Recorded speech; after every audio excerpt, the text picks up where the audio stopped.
বলেন পাইলে নিরা তোমার দুই চরণে চুমু খাবো দুই চরণে চরণ দুলি মাখবো গায়ে পাইলে নিরা লাই গো নবী পাইলে নিরা লাই বলেন পাইলে নিরা আরে আমার নবী বহু দূরে আরে ইমানদার জানের কাছে হাইরে উম্মতেরা সালাম দিলে উম্মতেরা নবী শুনতে পায় পাইলে নিরা লাই গো নবী পাইলে নিরা লাই বলেন পাইলে নিরা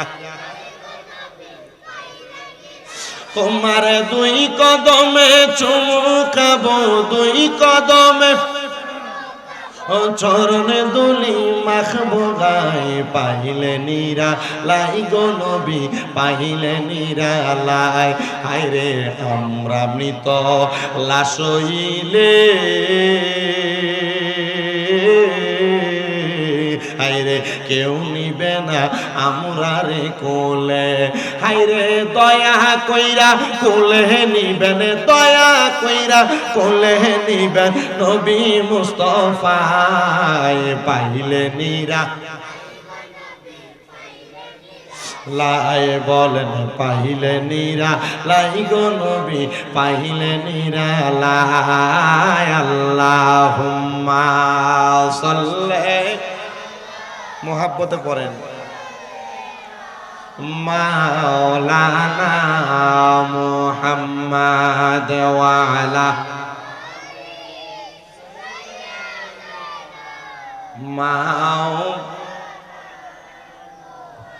আমি আমারে বারাপৈত এলাকার ভাই বাবাদের কাছে জানতে চাই আপনারা বলেন আমার নবীর উপর দুরূদ আদায় করলে লাভ আছে না নাই আমি যদি বলি কেমন লাভ আপনারা বলবেন হুজুর অনেক লাভ কিন্তু আমার মদিনার কামলিওয়ালা দয়াল নবী ডাক দিয়া বলে উম্মত আমার দুনিয়ার জমিনের মধ্যে আমি নবীর কোন উম্মত যদি আমি নবীর প্রতি একবার দুরূদ আদায় করে আমার আল্লাহ তাআলা ওই নবীর উম্মতের নামের উপরে জান্নাতের মধ্যে একটা গাছ লাগায় দেয় জোরে কোন সুবহানাল্লাহ সাহাবায়ে কেরাম আমার নবীরে ডাক দিয়া কই ইয়া রাসূলুল্লাহ নবী গো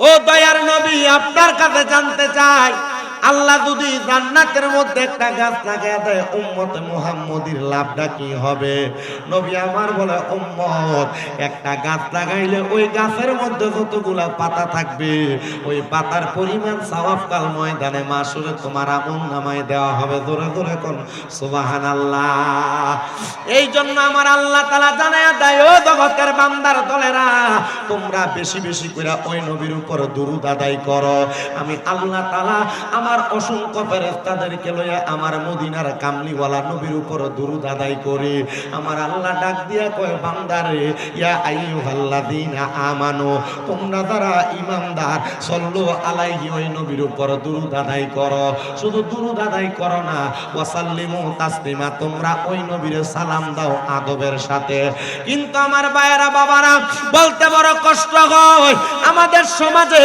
ওই নবীরে দাঁড়ায়া সালাম দিলে আমরা সুন্নিদেরকে অনেকে বলে ভণ্ড বেদাতি কথা কন না ঠিক কিনা ও বাবা আমরা যদি নবীরে দাঁড়ায়া সালাম দেই আমরারে ভণ্ড বেদাতি কয় আপনারা হয়তো দেখছেন কয়েকদিন আগে কুমিল্লা শহরের একজন বক্তা আল্লাহ হযরত মাওলানা রায়হান জালালি কিয়াম করতে লাগছিল তার সামনে থেকে মাইক নিয়ে যায় তারা কিয়াম বন্ধ করে দিছে আমার মনটা জানতে বড় ইচ্ছা হইছে রে বাবা আমার নবীরে দাঁড়ায়া সালাম দিলে তার মনে কেন এত কষ্ট লাগে নবীর আগমনের খবর পায়া বেজার হয়েছিল শয়তান আর বর্তমান যুগে নবীরে সালাম দিলে বেজার হয় যারা আমরা বুঝতে দেরি নাই তারাও এক জাতের শয়তান জোরে কন্যা ঠিক কিনা ওরে গায়ের জোরে বললে কথা নবীর প্রাণে লাগে ব্যথা চিরদিন তুই থাকবি না ভুবনে কন্যা চিরদিন তুই থাকবি না ভুবনে নিরঞ্জনে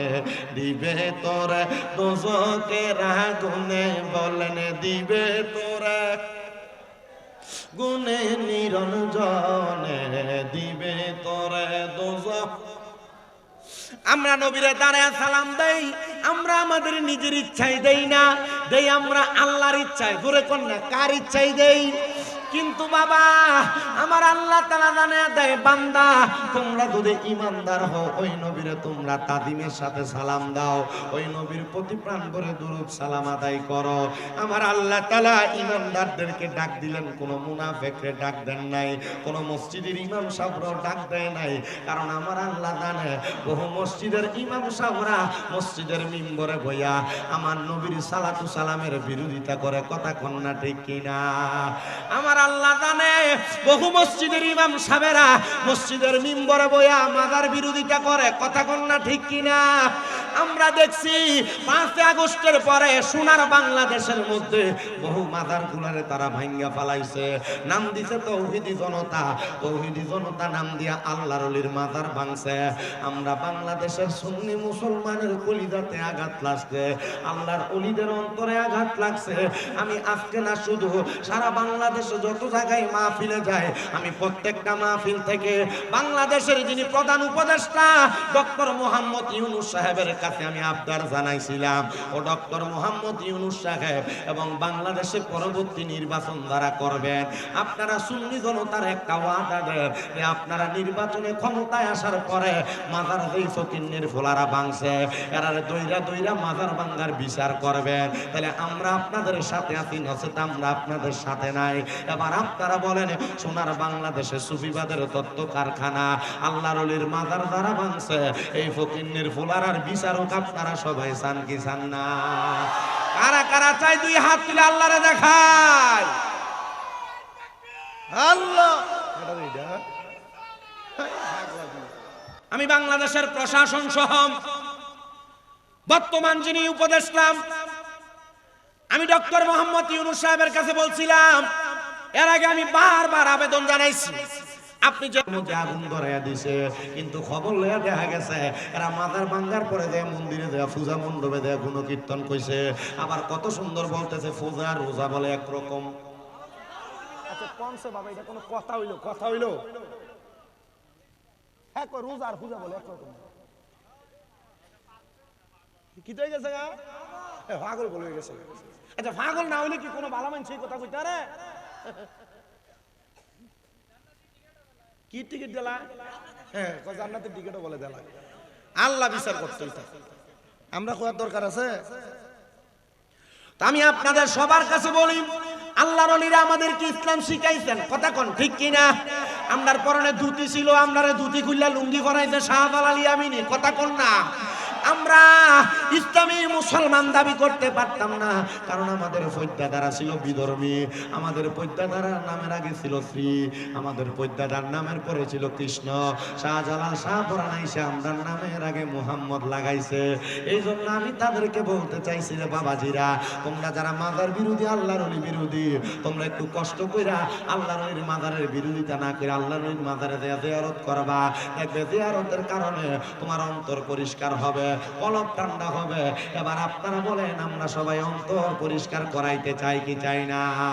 তাহলে জবান খুলে মুহাব্বত একটু জিকির করেন, লা ইলাহা লা ইলাহা হাসবি রব্বি জাল্লাল্লাহ, পড়েন হাসবি ও মাফি কলবি গায়রুল্লাহ, নূর মুহাম্মদ ও লা ইলাহা লা। বলেন আমরা বড় ভাগ্যবান, আমরা নবী আল্লাহর মেহমান। আল্লাহ দয়া করে করলেন দান, আল্লাহ দয়া করে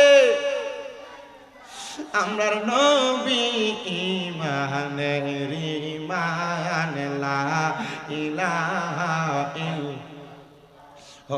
লা ইলাহা। হায়রে নামাজ রোজা চাই রহনা, কেহ মা বাবার খেদমত চাই রহনা।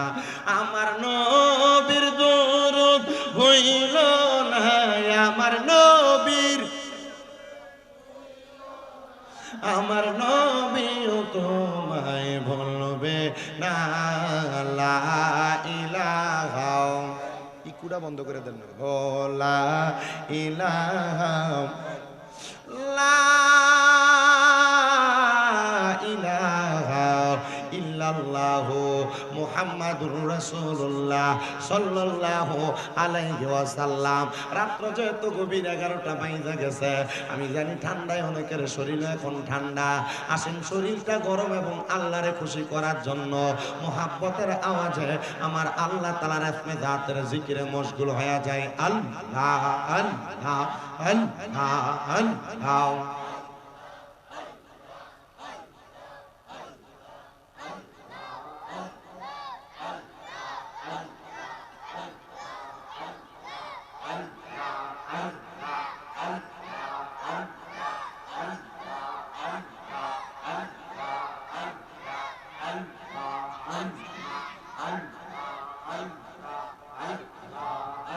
আমার দয়াল নবী বিনে আপন বলতে কে নাই গতে মারহাবা। এটা ইকো হয় কেন? আল্লাহ আল্লাহ দয়াল নবী বিনে আপন বলতে কে নাই গতে মারহাবা। আল্লাহ আল্লাহ যারা তোমার অতি গয়া পবন, তারা সবাই মিলে মিশে পড়াইবে কাফন। মারহাবা আল্লাহ।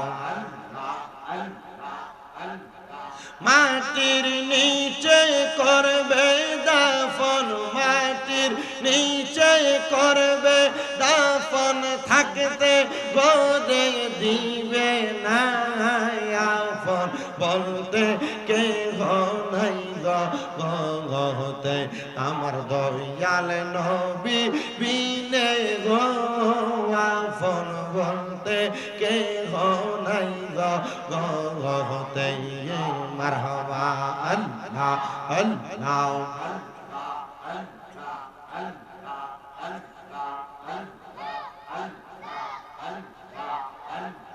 যদি আমার হয় গজে মরণ, দয়াল নবীর মোহাব্বত আমায় করিও দাফন। মারহাবা আল্লাহ আল্লাহ। মরণ কালে আসবে নবী, মরণ কালে আসবে নবী, আমি উম্মত দেখিলে আমি মইরা গেলে মাটি দিও আমার মুর্শিদের দরবারে। মারহাবা আল্লাহ আল্লাহ। মুর্শিদ চরণ অমূল্য দান, মুর্শিদ চরণ অমূল্য দান, ঘোষণা হয় কোরআনে আমি মইরা গেলে মাটি দিও আমার মুর্শিদের দরবারে। মাশাআল্লাহ আল্লাহ আল্লাহ। লা ইলাহা ইল্লাল্লাহ মুহাম্মাদুর রাসূলুল্লাহ সাল্লাল্লাহু আলাইহি ওয়াসাল্লাম। একটা জবান বন্ধ রাখবেন না, জবানটা ছেড়ে দিয়ে বলেন না আলহামদুলিল্লাহ। বাজানো এ আমার বারা পয়তালাকার পর্দার অন্তরালের মা বোনেরা, আমি আমার ওয়াজে ঢুকার আগে আপনাদের কাছে আরেকটা কথার সাক্ষী নিতে চাই। আপনারা বলেন বাবা আজকের মাহফিলে আমরা কি জান্নাত পাওয়ার জন্য আসছি না জাহান্নাম পাওয়ার জন্য? আপনারা যে জান্নাতে যাবেন, এ বাবা জান্নাতে যাওয়ার আগে জান্নাত কেমন আমাদের সবার জানার দরকার আছে না নাই? আমারে মাহফিল কমিটি বলেছে নবী এবং নবীর 4 সাহাবায়ে কেরাম নিয়ে কথা বলার জন্য আমি আপনাদের কাছে কথা বলবো। আমার দয়াল নবী রাহমাতুল লিল আলামিন নবীজি নবীর সাহাবায়ে কেরামদেরকে বড় ভালোবাসেন। আমার নবী নবীর সাহাবায়ে কেরামরে বড় মোহাব্বত করেন। আর আমরা যারা নবীর উম্মত আমরা ওই নবীর সাহাবায়ে কেরামদেরকে ভালোবাসবো, কারণ সাহাবায়ে কেরাম হলো নবী প্রেম এবং ঈমানের মাপকাঠি। কথা কন্যা ঠিক কিনা? এবার আমার নবী কেমনে সাহাবায়ে কেরামের মোহাব্বত বুঝায় শুনেন একটু মনোযোগ দিয়া। নবী আমার জানায়া দেয়, এ দুনিয়ার মুসলমান ইমানদার শুনো শুনো শুনো রে, আমি দয়াল নবী ঘোষণা করলাম, যেমন মনে করো একটা গাছ, ওই গাছের মধ্যে 4টা ঢাল আছে, ওই 4টা ঢাল যদি একটা কাইটা ফেলা হয় অন্য ডালের মধ্যে ব্যাঘাত ঘটবে, গাছের মধ্যে আঘাত লাগবে, অন্য ডালটা কাইটা ফেললে গাছের মধ্যে আঘাত লাগবে, আরেকটা ডাল কাইটা ফেললে গাছের মধ্যে আঘাত লাগবে, আরেকটা ডাল কাইটা ফেললে গাছের মধ্যে আঘাত লাগবে। আমি দয়াল নবীর 4 জন সাহাবী, আমি নবী তাদেরকে আমি নবীজির গাছ মোবারকের একটা ঢালের সাথে তুলনা করলাম। একটা ডাল কাটলে যেমন ওই গাছটার মধ্যে আঘাত লাগে, কষ্ট লাগে, আমি নবীর কোন সাহাবায়ে কেরামরে যদি কেউ কষ্ট দেয় আমি নবীর তেমন কষ্ট লাগে। আমি নবীর কোন সাহাবায়ে কেরামরে নিয়ে যদি কেউ মন্তব্য করে আমি নবীর কাছে বড় মায়া লাগে। নবী গো, আপনি নবীর কাছে কেন মায়া লাগে আপনি বলেন না? আমার নবী কয়, এ সাহাবায়ে কেরাম শুনো, এ পর্দার অন্তরালের মা, আপনাদের সবার অন্তর আবু বকর সিদ্দিকের ভালোবাসা রাখবেন, আপনাদের সবার অন্তর ওমর ইবনে খাত্তাবের ভালোবাসা রাখবেন, আপনাদের সবার অন্তর ওসমান জিন্নুরাইনের ভালোবাসা রাখবেন, আপনাদের সবার অন্তরের মধ্যে হযরত আলী ইবনে আবি তালিবের ভালোবাসা রাখবেন। কারণটা কি জানেন? কারণ এদের 4 জনের কাউরে কষ্ট দিলে আমার নবী কষ্ট পায়। তো নবীরে দেখে কষ্ট দেয় ওই ব্যক্তি জান্নাতে যাইতে পারবে না। রহমতের নবী ডাক দিয়া কয়, আমি নবী যখন আমার হুজরা মোবারক থেকে আমি নবী যখন বের হইতাম আমি দেখতাম আমার আবু বকর সিদ্দিক দাঁড়ানো, আমার হযরত ওমর ইবনে খাত্তাব দাঁড়ানো, আমার ওসমান জিন্নুরাইন দাঁড়ানো, আমার হযরত আলী আমি নবীর জন্য দাঁড়ানো। আমি তাদেরকে প্রশ্ন করতাম, হে আমার সাহাবায়ে কেরাম, আপনারা কেন এত কষ্ট করে আমি নবীর জন্য দাঁড়ানো থাকেন? তারা জবাব দিত, ইয়া রাসূলুল্লাহ, আমরা যতক্ষণ পর্যন্ত আপনি নবীর চেহারা মোবারক না দেখতে পাই ততক্ষণ পর্যন্ত আমরা সাহাবায়ে কেরামের মনে শান্তি লাগে না। আজকের মাহফিলের যিনি সম্মানিত সভাপতি হীরা মিয়া সাহেব, উনি নাকি গত 25 দিন আগে হজ করে আসছে, ওমরা হজ। বাবারে, ওনার কাছে একটু প্রশ্ন করেন, বলে নবীর বাড়িতে দেখে আইছো কেমন লাগে?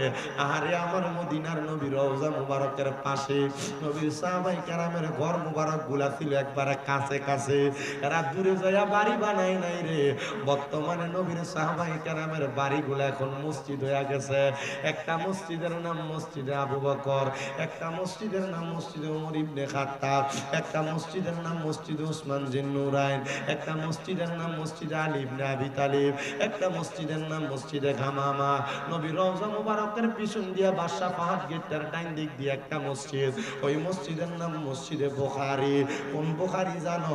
যে ইমাম বুখারীর বুখারী শরীফে যতগুলো হাদিস লেখছে, উনি বলে একটা হাদিস লিপিবদ্ধ করার আগে আমি ইমাম বুখারী 2 রাকাত নফল নামাজ পড়তাম, আমি মুরাকাবা করতাম, আমার নবীরে প্রশ্ন করতাম, ইয়া রাসূলুল্লাহ এই হাদিসটা লিখবো কিনা? আমার নবী যে হাদিস লেখার কথা বলছে সেটা বুখারীতে লিখছে, নবী যে এটা নিষেধ করছে আমি সেটা বুখারীতে উঠাই নাই। তো নবীর সাহাবায়ে কেরাম বাইরে সাউন্ড কম, ওই মাইকের বাড়ি এখানে লাগা। নবীর সাহাবায়ে কেরাম আমার নবীরে বলে, ইয়া রাসূলুল্লাহ, নবী গো, দয়ার নবী রাহমাতুল লিল আলামিন নবী, যতক্ষণ আপনি নবীরে না দেখি আমাদের ভালো লাগে না। এই জন্য আপনি নবীর জন্য আমি আবু বকর সিদ্দিক, আমি উমর ইবনে খাত্তাব, আমি উসমান জিন্নুরাইন, আমি আলী ইবনে আবি তালিব আপনি নবীর হুজরা মুবারকের সামনে দাঁড়ায়া থাকি। আমার নবী কয়, আল্লাহ আপনি আমার সাহাবায়ে কেরামদেরকে কবুল কইরা নেন। তার চাইতে মজার বিষয় হইল এই সাহাবীদের মধ্যে দুইজন সাহাবী আমার নবীর নিজের আপন শ্বশুর, দুইজন সাহাবী আমার নবীর মাইয়ার জামাই। জোরে কোন মারহাবা। আবু বকর সিদ্দিক রাদিয়াল্লাহু তাআলা আনহুর কন্যা মায়েশারে আমার নবী বিবাহ করছেন, মারহাবা কোন। হযরত ওমর রাদিয়াল্লাহু তাআলা আনহুর মেয়েরও আমার নবী বিবাহ করছেন। এই খাতিরে আবু বকর সিদ্দিক আর ওমর ফারুক আমার নবীর শ্বশুর। ওসমান জিন্নুরাইন আমার নবীর দুইটা কন্যারে বিয়া করছে, উনি আমার নবীর মেয়ের জামাতা। আর হযরত আলী তো মা ফাতেমারে বিবাহ করছে, এইজন্য তিনিও আমার নবীর জামাতা। নবীজিরে কোনোদিন তারা বিয়ের জামাই বলে জানে নাই, নবীজিরে তারা কোনোদিন শ্বশুর বলে জানে নাই। তারা বলছে আপনি নবী রাহমাতুল লিল আলামিন, আপনি নবীরে আমরা চাই, আপনি নবীরে আমরা ভালোবাসি। আপনি আমাদের শ্বশুরও না, আপনি আমাদের মেয়ের জামাতাও না, আমরা জানি আপনি নবী রাহমাতুল লিল আলামিন। তো একবার আমার নবীজির মসজিদে নববীর সামনে একটা গাছ আছে, যেটা রিয়াজুল জান্নার মাঝখানে, যে গাছটার নাম হলো উস্তুনে আহাদা। উস্তুনে, আমি গত বছর যাই আসছি মদিনা শরীফ, আল্লাহর কসম কইরা বলি, আপনারা যারা এখনো যাইতে পারেন নাই, আপনারা চিন্তা করতেছেন আমি যদি মক্কা মদিনা যাই টেহা পাবো।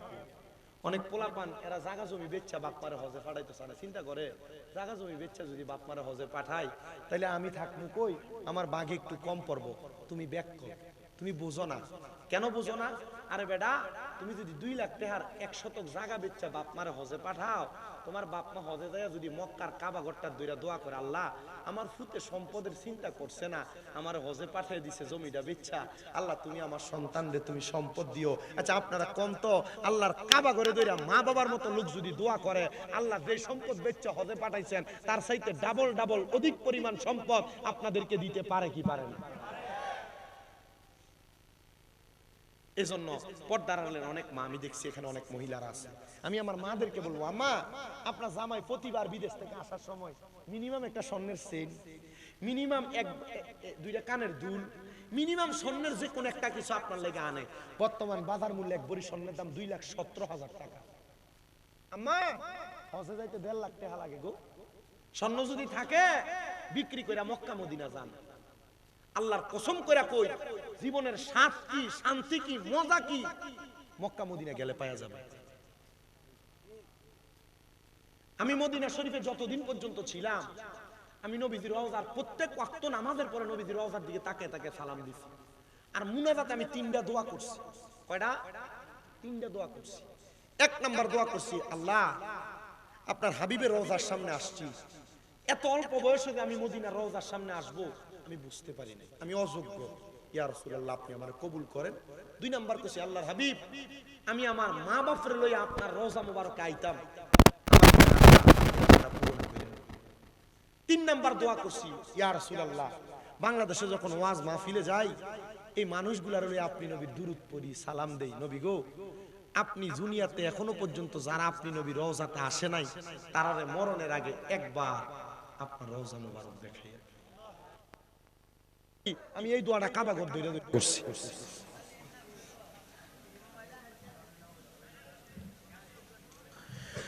তো মদিনা রিয়াজুল জান্নাহ, কি জান্নাত? এটা জান্নাতের একটা টুকরা বলে। হযরত উসমান জিন্নুরাইন আর হযরত আলী রাদিয়াল্লাহু তাআলা ঘুরে নিয়ে বসছে, আমার নবী সাহাবায়ে কেরামের কাছে জান্নাতের বর্ণনা দিতেছে। সাহাবীরা ডাক দিয়ে কই, নবী গো, ইয়া রাসূলুল্লাহ, নবী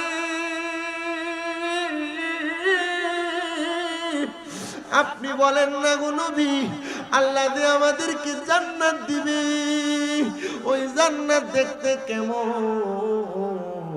আমার আমার নবী বলে সাহাবাই কেরাম আমার আল্লাহ তাআলা জান্নাত বড় সুন্দর করে বানাইছে। নবী কেমনে গো দুনিয়ার বিল্ডিং বানাইতে ইট দেয় মশলাপাতি দিয়া সুন্দর করে যান দুনিয়ার ঘর বিল্ডিংটা বানায়। আমার নবী কয় জান্নাত যে আল্লাহ বানাইছে ওই জান্নাত বানানোর সময় আমার আল্লাহ একটা স্বর্ণের ইট দিছে আর একটা রূপার ইট দিছে, মাঝখান দিয়া লাল ইয়াকুত জামারুত পাথর দিয়া আমার আল্লাহ তাআলা জান্নাতে জোড়া লাগাইছে। স্বর্ণ রূপার ইট দিয়া জান্নাত বানাইছে।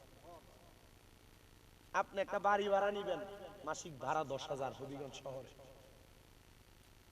কেউ যদি কয় যে 10,000 টাকা ভাড়া লাগবে দোতলার ভিতরে রুম 4 রুম, আপনি কি রুম দি দেহন ছাড়া 10,000 দিয়ে লাইবেন? দেহন লাগতো না? সাহাবাই কেরাম কই ইয়া রাসূলুল্লাহ নবী যে জান্নাতে আপনার সাহাবাই কেরাম থাকবে আপনি নবী বলেন ওই জান্নাত দেখতে কেমন? আমার নবী বলেন স্বর্ণ এবং রূপার ইট দিয়া লাল জামারুত ইয়াকুত পাথর দিয়ে আমার আল্লাহ তাআলা সুন্দর করে জান্নাতটারে বানাইছে। ওই জান্নাতটারে বানায়া আমার আল্লাহ তাআলা কত সুন্দর করে রাইখা দিছে। সাহাবায়ে কেরাম ডাক দিয়া কই ইয়া রাসূলুল্লাহ নবী ওই জান্নাতে কি আপনার উম্মত প্রবেশ করবে? নবী আমার বলে কয়লা নাম, হ্যাঁ অবশ্যই জান্নাতের মধ্যে আমার উম্মতরা প্রবেশ করবে। সাহাবায়ে কেরাম বলে ইয়া রাসূলুল্লাহ আপনি নবীর আমরা কোন জায়গায় তালাশ করব? একজন সাহাবী ডাক দিয়া কই ইয়া রাসূলুল্লাহ নবী গো আপনি নবীর কোন উম্মত যদি মিজানের পাল্লায় যে জায়গায় আপনি নবীর উম্মতের নেক আমল আর বদ আমল ওজন করা হবে ওই জায়গায় যদি ধরা খায়া যায় আপনি নবী বলেন না আপনার ওই উম্মতকে আপনি নবীরে মিজানের পাল্লায় পাইবনি? নবী আমার কয় সাহাবী হ্যাঁ আমি নবী মিজানের পাল্লার মধ্যে উপস্থিত থাইকা আমার উম্মতের সেই জায়গার মধ্যে সুপারিশ করব। 2 নাম্বার ইয়া রাসূলুল্লাহ আপনি নবীর কোন উম্মত যদি হাউজে কাউসারের কাছে বিপদে পড়া যায় কাউসারের পানি না পায় আপনি নবীকে আপনার উম্মতের কাউসারের পানি পিলাইবেন নি? নবী আমার কয় হ্যাঁ আমি দয়াল নবী কাউসারের সামনে হাজির থাকব, আমার উম্মতের কাউসারের পানি পিলাইব। 3 নাম্বার ইয়া রাসূলুল্লাহ আপনার কোন উম্মত যদি ফুলসেরাতের কাছে যায় বিপদে পড়া যায় আপনি নবী বলেন না আপনার উম্মতের আপনি নবী ফুলসেরাত পার করবেন নি? নবী আমার কয় সাহাবী হ্যাঁ পার করব। 5 জন সাহাবীর ভিতরে 3 জনের কথার জবাব দিছে। আর একজন সাহাবী দাঁড়ায় কই ইয়া রাসূলুল্লাহ মনে করেন আপনি নবীর একটা উম্মত ফুলসেরাতের কাছে আর একটা উম্মত মিজানের কাছে আর একটা উম্মত আপনার হাউজে কাউসারের কাছে বিপদে পড়া গেছে। এক টাইমে যদি আপনার 3 জন উম্মত 3 জায়গায় বিপদে পড়া যায় আপনি নবী কেমনে উদ্ধার করবেন? নবী কয়জন? জোরে কও। নবী কয়জন? সাহাবী প্রশ্ন করছে মিজানের কাছে বিপদে পড়লে বাঁচাইবেন? বাঁচাবো। ফুলসেরাতের কাছে বিপদে পড়লে বাঁচাইবেন? বাঁচাবো। হাউজে কাউসারের কাছে বিপদে পড়লে বাঁচাইবেন? বাঁচাবো। আরেকজন প্রশ্ন করছে ইয়া রাসূলুল্লাহ এক টাইমে যদি 3 জায়গায় বিপদে পড়ে? সুবহানাল্লাহ। আরো জোরে কন্যা সুবহানাল্লাহ। আমার দয়াল নবী কয় সাহাবী আমার আল্লাহ না বলছে ওয়া মা আরসালনাকা ইল্লা রাহমাতুল লিল আলামিন, তোমার নবী রাহমাতুল লিল আলামিন। আমি নবীর কোন উম্মত যদি একই টাইমে 3 জায়গার মধ্যে বিপদে পড়া যায় আমি রাহমাতুল লিল আলামিন নবীজি ওই উম্মতকে উদ্ধার করার জন্য আল্লাহ তাআলা তখন আমি নবীরে সেই ক্ষমতা দান করবে। জবান খুলে জোরে জোরে বলেন আল্লাহু আকবার। একই টাইমে 3 জায়গায় নবী উপস্থিত হওয়ার ক্ষমতা নবীরে দিয়েছে কি? আর আমরা নবীরে হাজির ও নাজির করলে কয় সুন্নিরা বেদাতি। কথা কয় না নবীরে হাজির বললে সুন্নিরা কি কয়? বেদাতি। কি নাই দেখছুন নি মুরব্বির মাত কিটা? এর ঈমান নাই। আহলে সুন্নাত ওয়াল জামাতের আকীদা আমার নবীজি ঈমানদারের কাছে আসে। কথা কোন? আমার আল্লাহ তাআলার কোরআনেরও কথা নবীর বাণীও আন-নাবিয়্যু আওলা বিল মুমিনিনা মিন আনফুসিহিম আওলা বমানা আকা নফস বমানা রু। ঈমানদারের জানের চাইতে আরো কাছে আমার দয়াল নবীজি। কার কাছে? আমরা মাতুন না করে আর ভুল হইলো অসুবিধা নাই। এটা স্কুলে না ফিডে আমি কি বিত্তাই রামু আর কুমিল্লাতে আইছে আমি আপনারা বিত্তে গেলাম আপনারা আমার বাইন্দা রেখে দিবেন।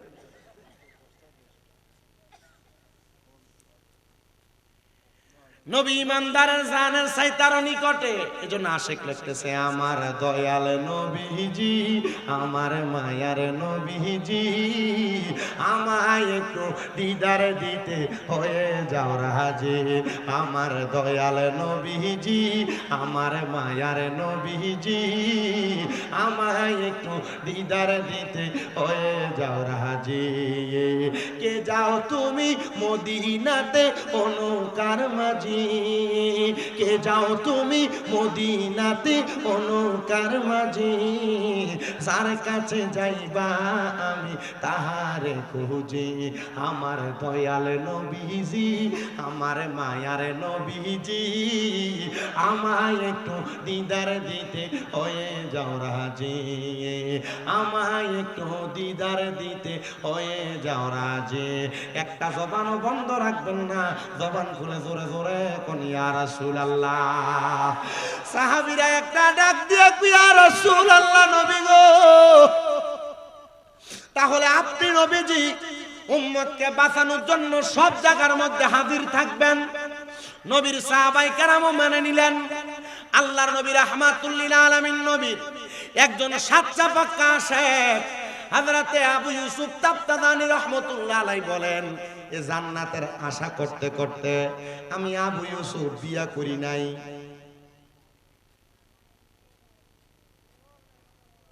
জান্নাতের আশা করতে করতে শাহজালাল ইয়ামিনী বিয়ে করছিল না, জীবনী পড়ে দেখি বিয়েই করে নাই। হযরত হাসান বসরি বিয়ে করছিলেন, রাবিয়া বসরি বিয়ে করছিলেন না। রাবিয়া বসরি জিজ্ঞাসা, আপনি বিয়ে করেন না কেন? উনি কইছে, আমি যদি বিবাহের বন্ধনে আবদ্ধ হই, আর আমি বিয়ার বন্ধনে আবদ্ধ হওয়ার কারণে আমার মনিব যদি আমার প্রশ্ন করে সংসার জীবনে সময় দিতে যায়, আমি আমার মনিবের একটু সময় কম দিছি, তাহলে আমি আমার মনিবের কাছে জবাব দিতে পারবো। মহিলা মা বোন যারা আপনারা কামের অজুহাত দিয়ে নামাজ পড়েন না, কবরে আসা ভিডান ফিডাই। আপনারা যারা বেড়াই নাছেন সংসারের মায়ায় পড়ে কামাই রুজি করতে দেয়া, নামাজের ওয়াক্তে আজান দিয়া দেয়, আপনি ইবাদত করেন না, আপনারও ফিডা কম ফিডাইতো না। আমি আপনাদের সবার কাছে আমার ওয়াজটা একটু বোঝানোর চেষ্টা করি। হযরত আবু ইউসুফ তাফতাদানি বলেন, আমি বিবাহ করি নাই, আমি মানুষের কাছে শুধু দ্বীনের দাওয়াত পৌঁছাইতেছিলাম। সবাই আমি আবু ইউসুফ তাফতাদানিকে পছন্দ করতে লাগলেন, ভালোবাসতে লাগলেন। এবার আমি একদিন এলাকার সব মানুষের কাছে ভালো করে দাওয়াত পৌঁছান জানা, কিছু মানুষ তো একটু টেটনা টাইপের, মোল্লারা যদি আর কাছে দাওয়াত লয়ে যায়, ও ইয়া তুমি যে দাওয়াত লয়ে আইছো তোমার কত দেয়? আপনারা কে কতটুকু জানেন আমি জানি না। আমি কিন্তু দাওয়াত ইসলামী সংগঠন আসেনি এলাকায় আছে, আমি কিন্তু দাওয়াত ইসলামীর হয়ে অনেকদিন পর্যন্ত কাজ করছি, আমি আত্মারি। তো যখন প্রথম লয়ে যাইতো তা আমরা এমনি সেটাইতো, এটা গাটি লয়ে ঘুরলে আর মানুষের দাওয়াত দিলে তোমরা লাভ কি? তো আমি তো পড়ে গেছিলাম একটা ব্যবসার ভিতরে। আরে কি লাভ হইতো? আল্লাহ আল্লাহ রাসূলকে খুশি করবার লাগে দাওয়াত দেই, আপনি আমার লাভ তো হইতাছেন।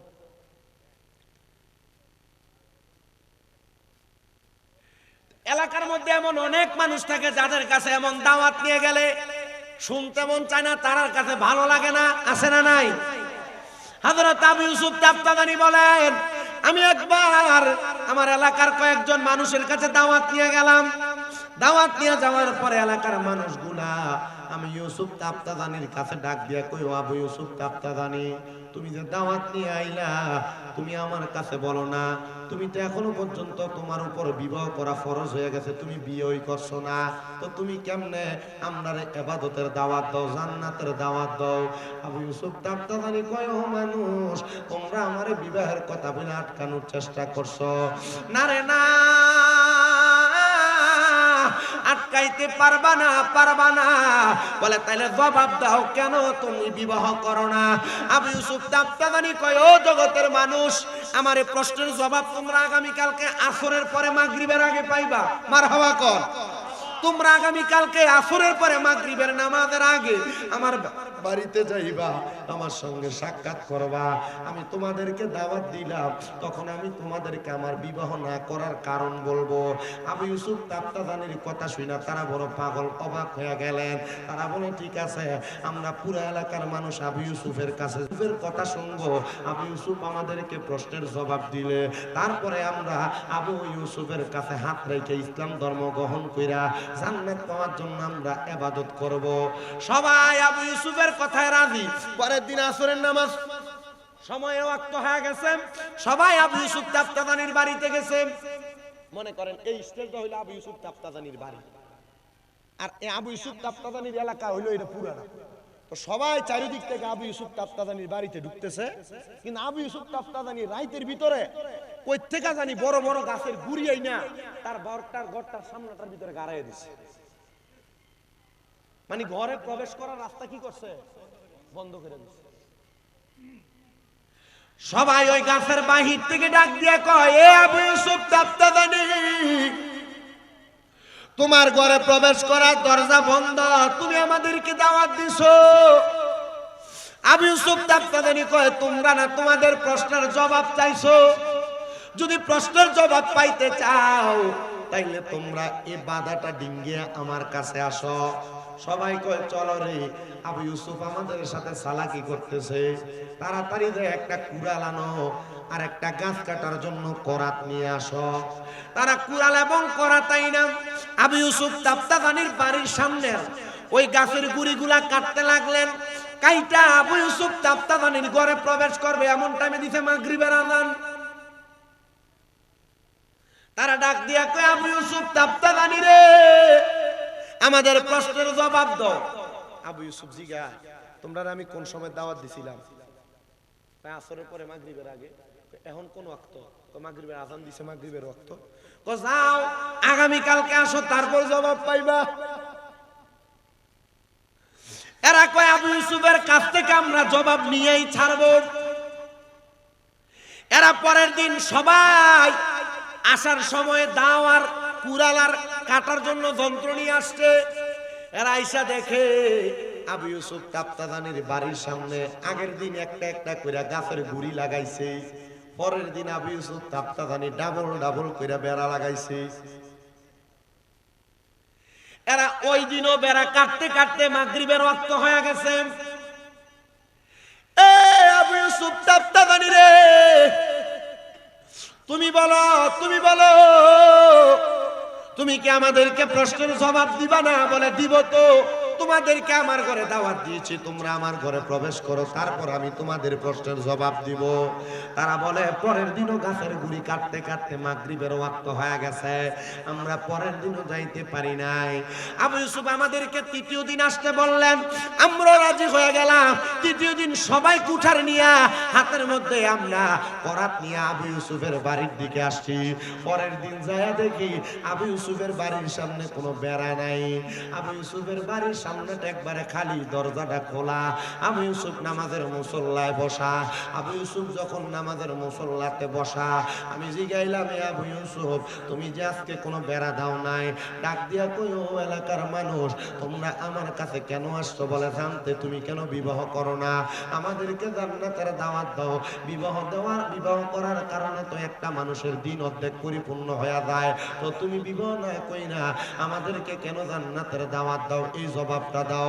আবু ইউসুফ কয়, এই জবাবটা পাওয়ার জন্য তোমরা আজকে কয়দিন আমার দরবারে আসো? বলে 3 দিন। বলে এই 3 দিন যদি তোমরা আমার কাছে না এসে আমার মাওলার ইবাদত করতা, আমার প্রশ্নের জবাব তোমরা মুরাকাবার মাধ্যমে যাইতে পারতা, কিন্তু তোমরা মাওলার ইবাদত করো নাই, গাছ কাটতে কাটতে 2 দিন সময় কাটিয়ে দিছো। এই জন্য আমি আবু ইউসুফের কাছে তোমরা তৃতীয় দিন এসে পৌঁছাইছো। আমি আবু ইউসুফ এই জন্য বিবাহ করি না, বিবাহ করার কারণে সংসার জীবনে সময় দেওয়া লাগবে, আমি আমার মনিবের ইবাদত কইরা পরিপূর্ণ হইতে পারবো না। এই জন্য আমি আবু ইউসুফ বিবাহ না কইরা আমার মনিবের কাছে ইবাদত করতে করতে আমার সময়টা কাটিয়ে দেই। সময়টা কাটিয়ে দেওয়ার কারণে আমার বিশ্বাস আমি আবু ইউসুফ ইন্তেকাল করার পরে জান্নাত পাবো। সবাই জোরে জোরে কোন সুবহানাল্লাহ। হে রাসূল তোমায় ভালোবাসি অন্তরে, শুধু মুখে না আশায় নয় হে রাসূল জাহান্নাম কেউ ডরি না। কষ্ট হয় আপনাদের? আপনারা যদি কোন না আমি বিশ্বাস করি না। এই পাশে পুকুর না, এটাও পুকুর। আপনারা দরকার ছিল যে সাইডে দিয়ে কাপড় দেওয়া। আজকে কুয়াশায় এটা দেখা যায়। আমি নিজেই আমার বেয়া হয়ে যেতেছি, গাও আমার কষ্ট হইতেছে, তো আমি চেষ্টা করছি। আমার হইতেছে, আপনার না কইলে কি হইব? গাড়ি সরে আইতে আইতে গাড়িতে বইয়া থাকতে থাকতে জোয়ান বয়সে বুড়ো হয়ে গেছি।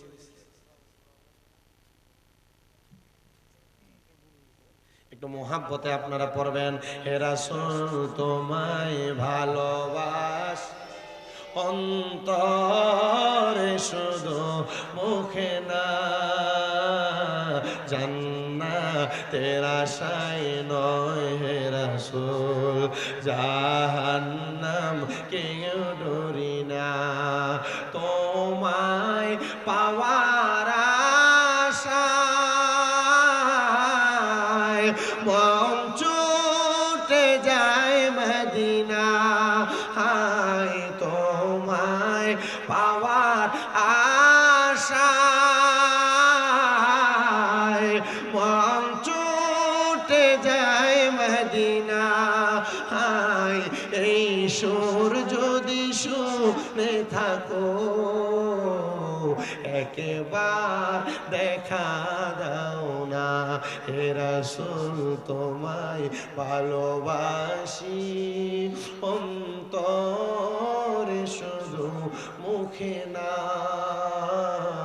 জান্নাতের আশায় নয় হে রাসূল জাহান্নাম কেউ ডরি না।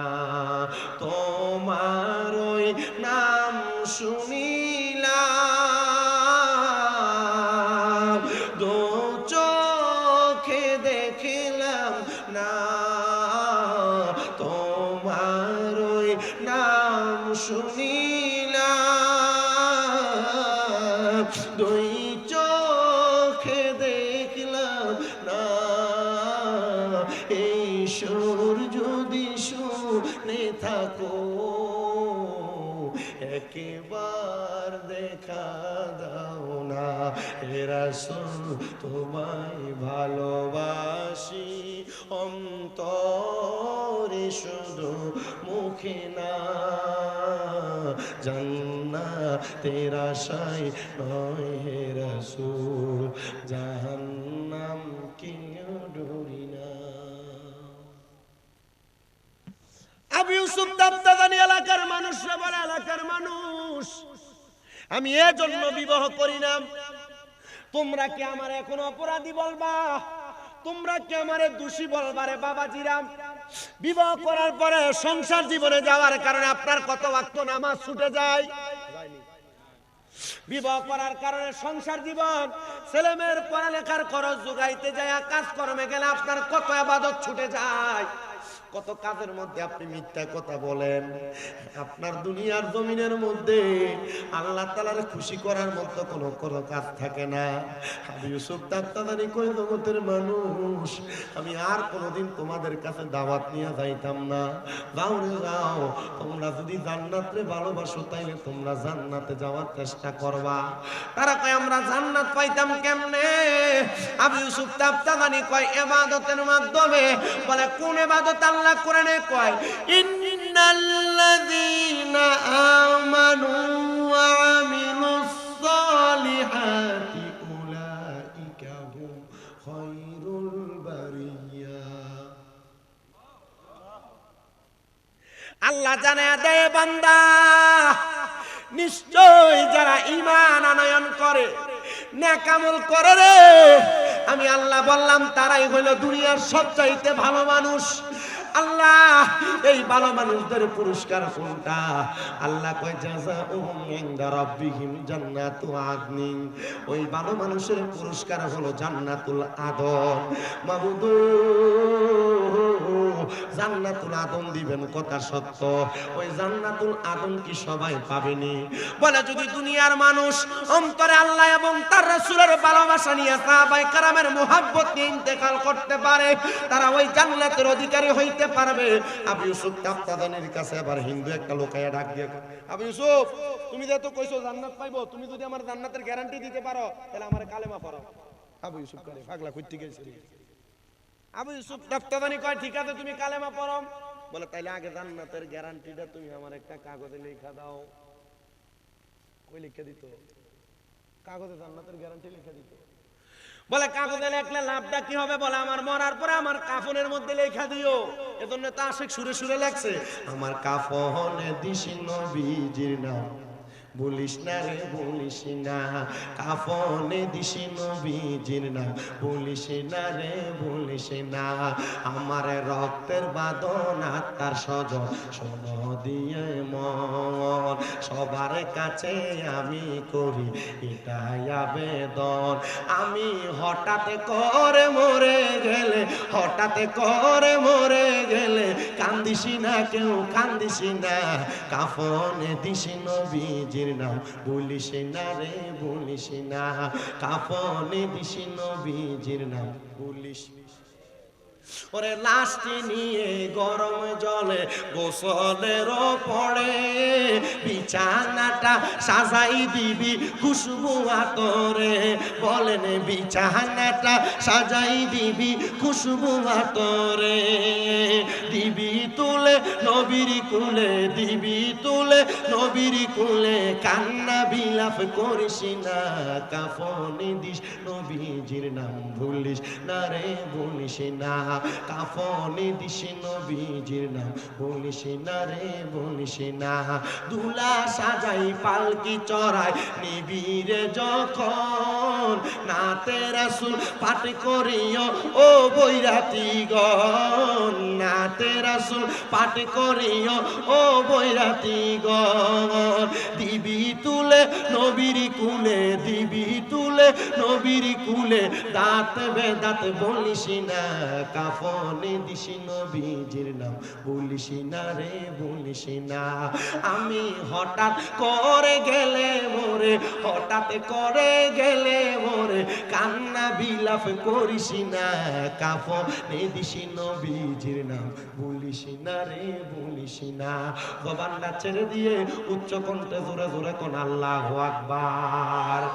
হিন্দু লোকটা এসে ডাক দিয়া কই, এ আবু ইউসুফ আমি ইসলাম ধর্ম গ্রহণ করতাম রে, তুমি আমার জান্নাতের গ্যারান্টি দিবানি? আবু ইউসুফ কয় আসো রে আসো, আমি তোমার জান্নাতের গ্যারান্টিটা দিয়া দিব।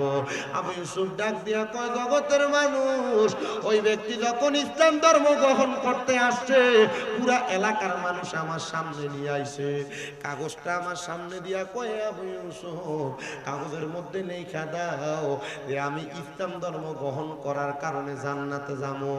আবু ইউসুফ কয় আমি কাগজে লেখা দিলাম ইসলামের সত্যতা প্রমাণ করানোর জন্য, কাগজে লেখা তারা দিলাম, আর সেও আমার সাথে জবান মিলিয়ে পড়ছেন লা ইলাহা ইল্লাল্লাহু মুহাম্মাদুর রাসূলুল্লাহ সাল্লাল্লাহু আলাইহি ওয়াসাল্লাম। ধরে ধরে কন্যা আল্লাহু আকবার। সে কালেমা পড়ছে। আবু ইউসুফ বলে এ বাবা, তবে তুমি কালেমা পড়ছো, জান্নাতের গ্যারান্টিও তোমারে লিখে দিলাম, তবে শর্ত হলো তুমি আগামী এক সপ্তাহ পর্যন্ত আমার সাথে থাকবা, আমি যেমনি ইবাদত করি আমার মতো করে ইবাদত করবা, আমি যেভাবে নামাজ পড়ি আমার মতো করে নামাজ পড়বা, আমি যেমন করে আল্লাহ তাআলার ইবাদতে মশগুল থাকি এমন করে ইবাদতে মশগুল থাকবা। আবু ইউসুফ তাফতাদানি বলেন ওই লোকটা আমার সাথে একদিন দুই দিন না একটানা 7 দিন পর্যন্ত ইবাদত করেছে। 7 দিন পর্যন্ত ইবাদত করার পর 7 দিনের দিন ওই লোকটা আমি আবু ইউসুফের কাছে ডাক দিয়া কই হুজুর ও হুজুর আজকে তো 7 দিন শেষ, আমি আপনার কাছ থেকে চলে যাব। হুজুর আজকে আপনি এমন ভাবে আমার একটা মুরাকাবা করাইবেন অথবা নামাজ আদায় করাইবেন যেন আমি আপনার দরবার থেকে যাওয়ার কথা ভুইলা যাই। উনি এই কথাটা শুইনা ডাক দিয়া কয়, এ বাবা আমি জানি না তুমি আমার দরবার থেকে যাবে কিনা, তবে আমি যে তোমার জান্নাতের গ্যারান্টিটা লিখে দিলাম, এটার জন্য আমি আমার আল্লাহর কাছে সারা জীবন কান্নাকাটি করব। ওই লোকটা কয়, হুজুর ঠিক আছে আপনি আপনার সাথে আমার ইবাদত করান। আবু ইউসুফ তাফতাদানি কয়, তুমি আমার ঘরের ওই কন্যাটার মধ্যে ইবাদত করো, আমি এই কন্যার ইবাদত করব। এবার দুইজনে ইবাদতে মশগুল। আবু ইউসুফ তাফতাদানি বলে, আমি দেখলাম সকাল হয়ে গেছে, আমি নামাজ পড়ি কিন্তু সেই ব্যক্তি নামাজের জন্য ওঠে না, উনি সাজদায় পড়ে রইছে। আমি তার সামনে যখন গেলাম, আমি যে তার ডাক দিতে লাগলাম, ও বাজান ওঠেন না গো, আপনি ওঠেন, নামাজের ওয়াক্ত হয়ে গেছে। আমি দেখছি রে ফজরের নামাজের ওয়াক্ত হয়ে গেছে, কিন্তু আল্লাহর বান্দা সাজদা থেকে মাথা উঠায় না।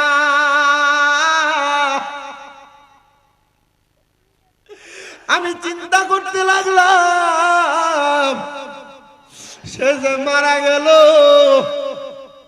তার ইন্তেকাল নামাজের মুসল্লাতে হইছে। ও আল্লাহ,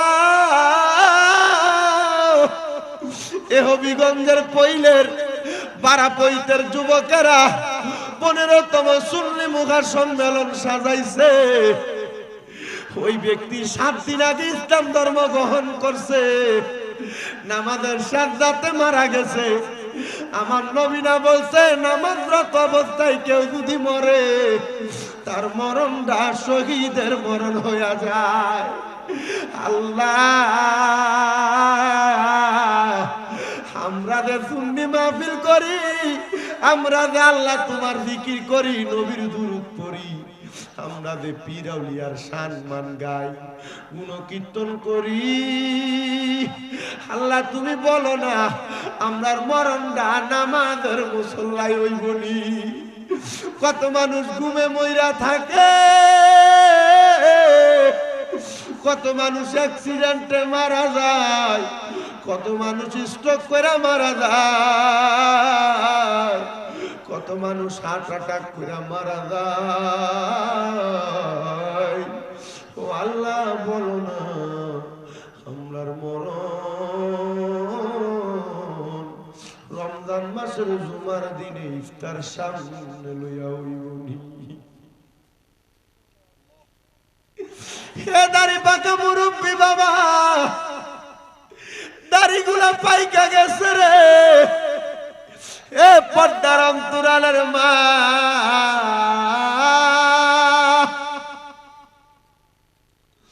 সকালবেলা ঘুম থেকে ওঠা, পুরাতন জামা কাপড় ধোয়া, ডেক ডিক্সি ধোয়া, সন্তান স্কুলে পাঠানো, দুপুরের জন্য রান্না করা, নিজে গাও গোসল দিয়া খানা দানা খেয়ে আবার ঘুমানো, সন্ধ্যাবেলা টিভি সিরিয়াল করা দেখা, আবার রাত্র হইলে ঘুমায় যাওয়া, এটা জিন্দিগি না বাবারে।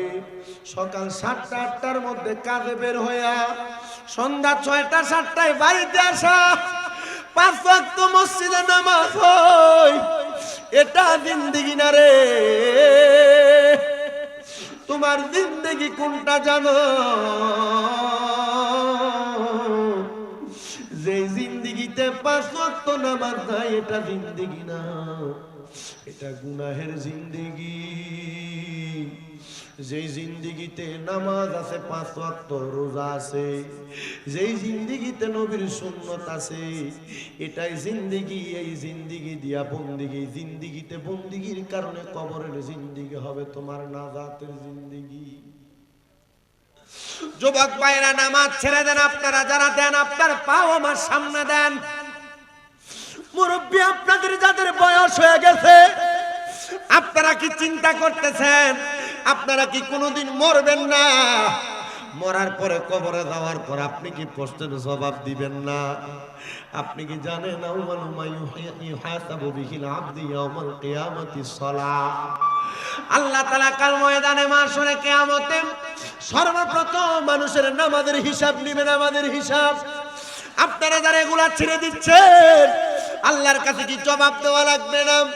যেই নবী নামাজের কথা বলে দিয়ে গেছেন, যেই নবী রোজার কথা বলে দিয়ে গেছেন, এই কপালটাতে যে সেজদা করার কোনো চিহ্ন আপনার নাই, নামাজ যে আদায় করেন সেজদার মাধ্যমে যে আল্লাহ তাআলার নৈকট্য অর্জন করেন না, কবরে আপনার তিনটা প্রশ্ন করা হবে।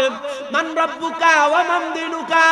দুইটা প্রশ্নের জবাব আপনি সুন্দর দিবেন, কিন্তু রহমতের নবীর আপনার সামনে দাঁড় করানো হবে, বলা হবে ওয়া মান হাযার রাসূল।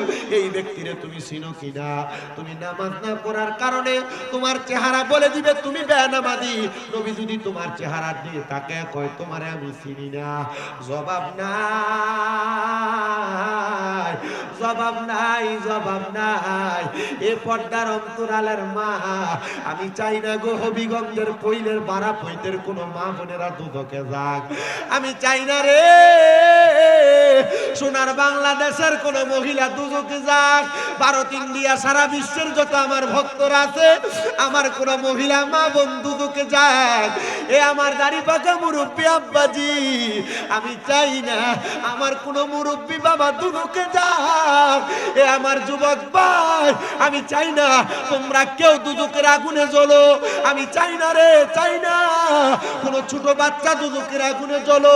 আমি সবার কাছে বলতে চাই, আল্লাহর নবী যে বলছেন আসসালাতু মিফতাহুল জান্নাহ, নামাজ বেহেশতের চাবি। ওই বেহেশত পাওয়ার জন্য সবাই কষ্ট করে নামাজি হয়ে যায়। সুন্নিরার ওয়াজ মাহফিল হয়, পীর আউলিয়ার বয়ান হয়, সুন্নিরার ওয়াজ মাহফিল হয়, নবী ওলির গুণকীর্তন হয়, সাহাবায়ে কেরামের গুণকীর্তন হয়, নামাজের কথা হয়। তবে কিন্তু ততটা গুরুত্ব দিয়ে আপনারা শোনেন কিনা জানি না। বক্তা যদি দুইটা গজল বেশি করে গাইতে পারে, আপনারা মনে করেন বক্তাটা বড় ভালো। আল্লাহর কসম করে কইরা মুসলমান, ওই নামাজদার ইবাদতের মধ্যে নাই, আল্লাহর দরবারে সেই ইবাদতের কোনো দাম নাই। যে ইবাদত বন্দেগীতে নামাজ নাই, ওই ইবাদত বন্দেগীর আল্লাহর নবীর কাছে কোনো দাম নাই। আল্লাহর নবী কয় ওই বেনামাজিরা যখন কবরে যাবে, আল্লাহ তাআলার ফেরেশতারা বেনামাজিদেরকে দেখে দেখে মুখ ফিরিয়ে নিবে। অন্ধ অন্ধ ফেরেশতারা জিনারা চোখ বন্ধ করে আসবে, চোখে কাপড় লাগায়া বেনামাজি বান্দাদেরকে টাইনা টাইনা দুদকের আগুনে ফালাইবো। পানির ভিতরে শিকল লাগায়া ওই বান্দাটারে দুদকের আগুনে নিয়ে যাইবো। সহ্য করতে পারবা কিনারে পৈলের মুসলমান? একবার চিন্তা করে দেখো, পৈল এলাকায় আমি একবার দুইবার আসি নাই, গত বছরে 4-5 বার, এই বছরও 2-3 বার এই পৈল এলাকাতে আইসা আইসা আমি তোমাদেরকে যে দাওয়াত গুলা দিয়া যায়, তোমরা একটু অন্তরটা মজায় শোনো। মা, ফজর নামাজ পড়ার জন্য উঠলে পানিটা ঠান্ডা লাগে মা, কিন্তু জানো ফজরের বাতাস যে মানুষটার গায়ে লাগে, আমার নবী কয় সেটা পাক্কা মুমিন। নবী আমার কয় ফজরের বাতাস কোন মুনাফিকের গায়ে লাগে না।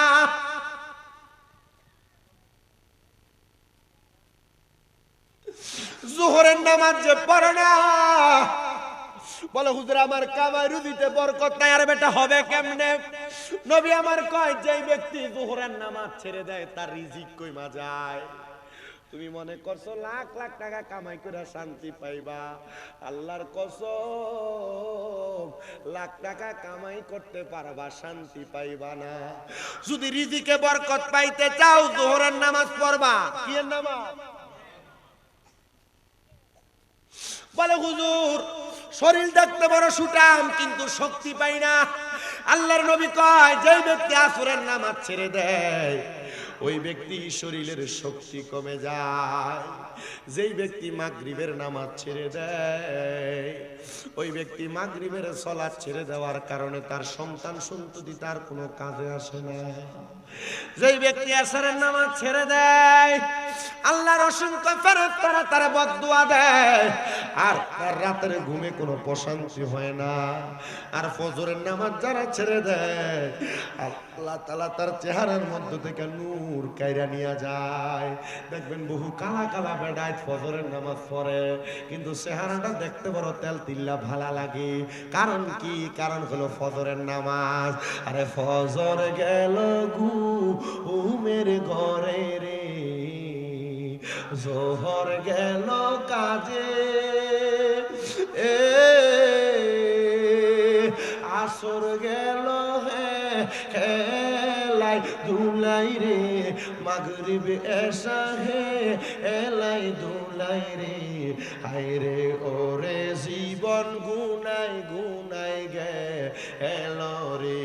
একটু মহাব্বতে বললে কি কষ্ট হবে? তারা চিন্তা করে আরে একবার ওয়াজ যদি সব দিয়ে আমরার উপরে পড়ে, আমরা ওয়াজে তো ভালোই বই কিন্তু নমাজে যাই না। আছে না নাই? শীতকাল আইছে, ইমাম সাহেব বহু এলাকার ভিতরে মুরব্বী দুই একটা যদি ঘুমাইয়ে না রাত্রবেলা, ইমাম সাহেব মুরব্বীরা লই ওই নামাজ পড়ে। এলাকার জোয়ান ফলাফল পায় না। এই মিয়া, আল্লাহর কসম করে বইলা দিয়া যায়, এলাকার যুবক ভাই তোমরা একটু একটু আমরা মসজিদের হুজুর নি, মসজিদের এলাকার সন্তান নি, এলাকার পোলা পান্ডে নিয়া দাওয়াত ইসলামের একটা সিস্টেম আছে। এই সিস্টেমটা হইলো সকালবেলা একজন দুইজন করে উঠাইবা, সকালে এলাকার বাড়ি ঘরে আনাচে কানাচে ঘুরবা আর সাদাই মদিনা দিবা। সাদাই মদিনা হইলো কি রাখবেন? হ্যাঁ,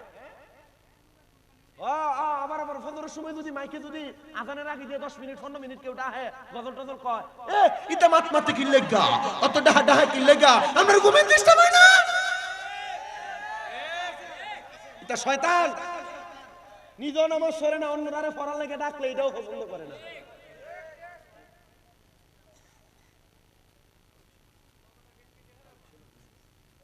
আপনার কি কষ্ট হইতেছে বাবা? আসি নিয়ে যাক মানুষ।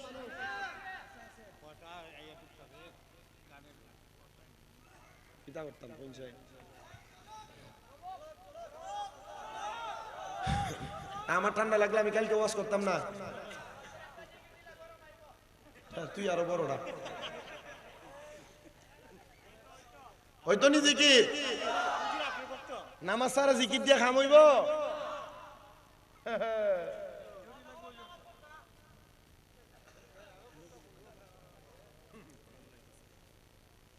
কষ্ট হইতেছে বাবা আমার, হইতেছে না। আমি আপনাদেরকে এই জন্য যে কথা বলতেছিলাম, আপনাদের একটু মোহাব্বতে গজলটা গাওয়া লাগবে, পারবেন না ইনশাআল্লাহ? একটু মোহাব্বতে বলেন, ফজর গেল ঘুমের ঘরে রে, জোহর গেল কাজে, আসর গেল খেলাই দুলাই রে, মাগরিবে এসা হেলাই দুলে রে। হায় রে ওরে জীবন গুনাই গুনাই গেল রে, কন্যা ওরে জীবন গুনাই গেল রে। বলেন সংসার সংসার কইরা ববে রে, করলি না বন্দিগি, কিভাবে কাটাইবি মনরে কবরের জিন্দেগি রে। হায় রে ওরে জীবন গুনাই গুনাই এলো রে। হায় রে বাড়ির পাশে পুকুর পারে রে, বাঁধবি সুখের ঘর, পাইও নাই তোর বান্ধব নাই রে, কে লইবে খবর রে। হায় রে ওরে জীবন গুনাই গুনাই গেল রে। তো জাহান্নামীদেরকে পায়ের মধ্যে শিকল লাগায় লাগায় টান দিয়া জাহান্নামে ফেলা হবে। কয়দিন রাখবো?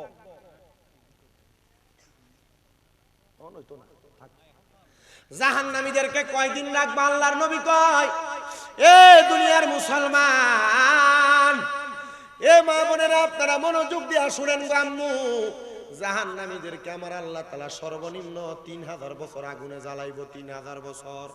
কয় হাজার বছর? 3000 বছর কি দুনিয়া? না না না, দুনিয়ার 500 বছর আখিরাতের একদিন।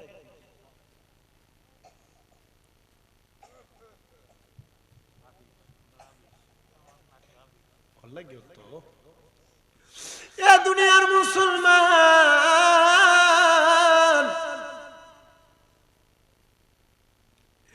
একটা জাহান্নামীরা 3000 বছর জাহান্নামের মধ্যে জ্বালাইব। ইয়া রাসূলুল্লাহ, নবী গো, এ 3000 বছর আগুনে কেমনে জ্বলব? 2-1 মিনিট তো জাহান্নামের আগুনের মধ্যে জ্বললে শরীর পুড়ে যাবে। বলে না, ফায়াকুন বইলা আমার আল্লাহ আবার শরীরে আগের মতো জ্বালাইব। নবী গো, একবার জ্বালাইলে তো আমরা শরীর জ্বলা হয়ে যায়, আল্লাহ কেন বারবার কষ্ট দিব? বলে তুমি গুনার কাজ একবার করো নাই, বারবার করেছো। এ পর্দার অন্তরালের মা, নামাজ একবার ছাড়ো নাই, বারবার ছেড়েছো। স্বামীর অবাধ্য একবার হও নাই, বারবার হইছো। ব্যাপারটা একবার চলো নাই, বারবার হইছো। এজন্য আল্লাহ তাআলা বারবার বারবার বারবার জাহান্নামের আগুনের মধ্যে জ্বালাইব। এবার আল্লাহর নবী কয়, বারবার শুধু এক রকমের আগুনে জ্বালাইতো না নবী গো, বারবার একরকম আগুনে জ্বালাইতো না। তাহলে কেমন আগুনে জ্বালাইব? নবী আমার কয়, জাহান্নামের আগুনের রং 3টা। কয়টা? লাল দাউ দাউ করা আগুনের মধ্যে 1000 বছর জ্বালাইব। ওই বান্দারে 1000 বছর জ্বালায়া এবার জাহান্নামের আগুনের রংটারে সাদা দোয়াযুক্ত আগুন বানাইয়া দিব। সাদা দোয়াযুক্ত আগুনের মধ্যে আরো 1000 বছর জ্বালাইব।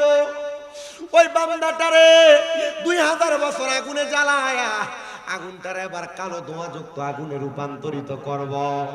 ওই আগুনটার মধ্যে বান্দারে এমন ভাবে জ্বালাইব, বান্দার দেহ থেকে গোশতগুলা খসে খসে পড়ে যাবে।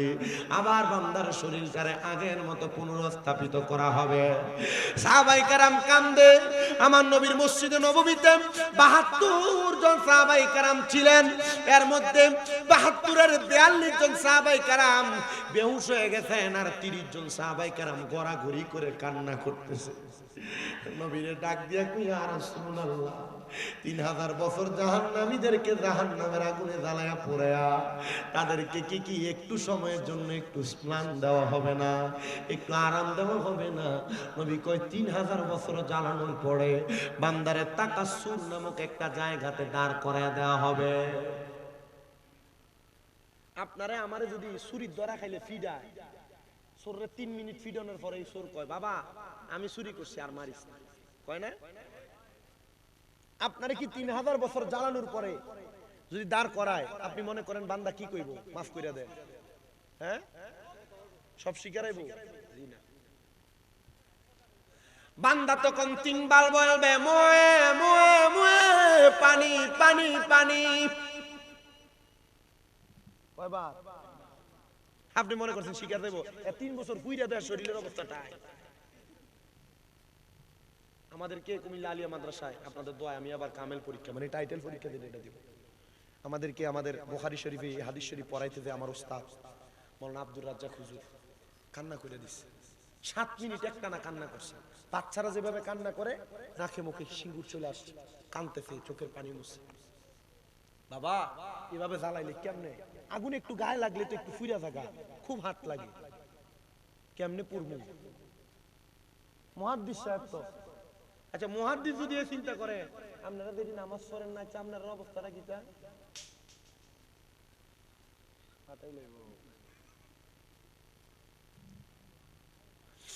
সাহাবায়ে কেরাম কান্দে। আমরা এলাকা নামাজের ওয়াজ করলে পরবর্তীতে দাওয়াত পাওয়া যায় না, আমি এটা জানি। ইতা দাওয়াত না পাইলে আমার কি তুইব? এমনই খালি নাই, ইতা আসেনি। ইতা আমার এই আজকে 3 তারিখ না, এটা আমার ক্যান্সেল হলা ডেট। এক মাহফিল কমিটি শুধু ওয়াদা লরসর করছে, পরে কাটার পরে আমার সালাম ভাই, কিতা বড় বহুলার সালাম না, সালাম ভাই, আব্দুল সালাম ভাই, এরপরে আমার ফোন দিতে ভাই, ওই বই আমি কিছু একটা ডেট এই মাত্র খালি হয়েছে, এরপরে দাওয়াত দিছে। কোনটা মিস করছি? ও এখন তো একটা দাওয়াতে দিতে হয়েছে, খালি নেই। সালাম ভাইয়ের এলাকা তাই কয় বছর? আজকে 5 বছর না? 5 বছর আগে আমি ওয়াজ করি, 9 বছর বুড়ো হয়ে গেছি। ওয়াজে যাবো আপনি কিতা মনে করছে? 2000 কয় সাল থেকে 17 সাল থেকে না দে ফইল নাদিরপুর আইলাম যে 17 সাল না 18 সাল আইলাম 17 18 19 20 21 22 23 24 25 চলে না 9 বছর হয়ে গেছে 25 শেষ ওইসা না শেষ হইব 26 বলে তো 10 বছর হইব ওয়াজে তো করতে বুড়ো হইতো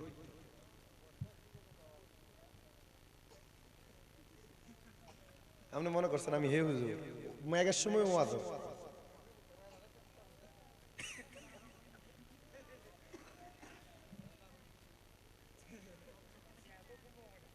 আচ্ছা আপনার কি কষ্ট হইতেছে বাবা তাবার কোনো ঠান্ডা মান্ডা হয়ে থাকা না আছে তো এটা জানি এটা আগে হোনায় দিলাম আর কি বোঝে না তাবার আছে ইনশাল্লাহ সিন্নের ব্যবস্থা আছে ইনশাল্লাহ লইয়া যাইবেন আর গরুর বিরিয়ানি দিতাম যে মজ হইব না কোন ঠান্ডা হইব গরুর বিরিয়ানি খাই ওই গরম কথা কোন ঠিক কিনা সুন্নিরা খায় বিরিয়ানি পাতলদার হয় চুলকানি সুন্নিরা খায় তাবারক পাতলরা খায় ডাল ভানি আছে না নাই আগে শুধু সুন্নিরাই বিরিয়ানি করতো এখন এরার মাহফিলে মানুষ না দেখা এরাও বিরিয়ানি করে কথা কেন আছে না নাই এ বাবা অভাব নাই কথা সত্য আমার কাছে এলাকার বহু পোলাফান মাঝে মাঝে বিচার দেয় কয় হুজুর আগে এরা বিরিয়ানি করতো না এখন মানুষ না দেখে এরাও বিরিয়ানি করে আর এই বিরিয়ানিটা বেদাত কইতে আল্লাহ তাআলা তোমরা এই বিরিয়ানি খাওয়ায় আর যারা আমরা মাজার পূজারি কইরা কইয়া ভেঙ্গাইতো আল্লাহ কয় রাখরে তারা আমি মন্দিরের পূজা করে ছাইরা দিমু আমরা কইতে মাজার পূজারি আল্লাহ এর মন্দিরের পূজা করে ছাইরা দিছে কথা কোন না ঠিক না বেঠে আল্লাহ কই মান আদানি ওয়ালিয়ান ফাকাদ আযামতুহু বিল হার শুনো আমার বন্ধুদের সাথে যারা বেয়াদবি করে আমি আল্লাহ তাআলার লগে যুদ্ধের ঘোষণা দেই তোরা কইছস যারা মাজার জিয়ারত করে আমার বন্ধুর রওজা জিয়ারত করে শাহজালাল জিয়ারত করে কেল্লা বাবা জিয়ারত করে গনিশাহ জিয়ারত করে তোরা কইছস সোনারুঘাটে নাসিরউদ্দিন সিবাদালা জিয়ারত করে এরা বন্ড এরা মাজার পূজারি আল্লাহ কয় রাখরে বেয়াদবি আমি করি এরার মাথা টুপি লাগায়া পাঞ্জাবি পরায়া মানুষের কাছে প্রমাণ করে দেই এরা টুপি পাঞ্জাবি লাগায়া মন্দিরে দেয়া পূজার গুণকীর্তন করে কীর্তন গায় এরা মুসলমান নামের লেবাস কইরা মুনাফিক বেঈমান ডান হাত তুলে বলেন ঠিক না বেঠে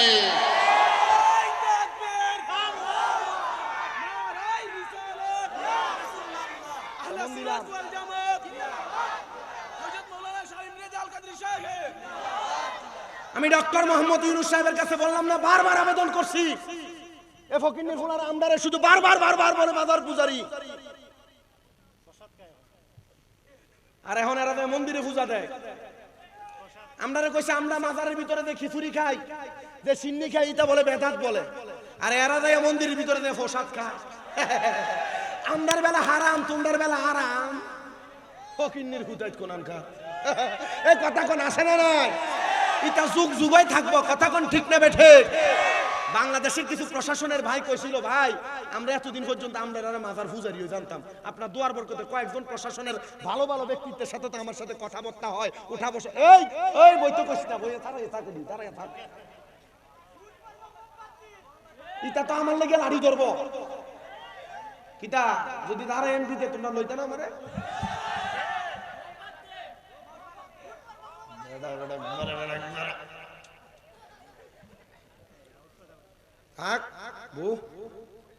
বেটা বিএমপি করে বেটা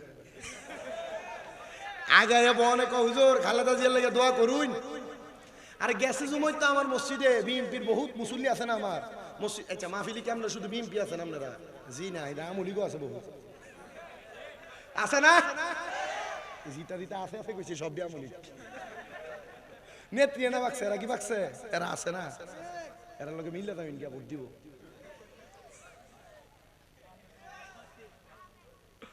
কথা কয় না সব দলের লোক মাহফিলে থাকে কি থাকে না মসজিদও থাকে কি থাকে না আমার মসজিদও কত তোমার আমার বহু মুসল্লিরা আমার কাছে টোকেন দিয়া দোয়া চাইছে হুজুর বাংলাদেশের সাবেক প্রধানমন্ত্রী জননেত্রী বেগম খালেদা জিয়া সিসিইউতে ভর্তি আছে একটু দোয়া করেন আমি একটু দোয়া করতে অসুবিধা কি হাদিয়ে দিব না আপনিও দিয়া দেবেন এটা পার্সোনাল দোয়া এটা মাহফিলের দোয়া না তোমরা ঠিক তো অনকাল আইতো না হুজুরের দিব না তোমরা তো দিত না নগদ দিত না পরে তোরা বেটা মাহফিল হয়েছে বেটা টেহাল হয়েছে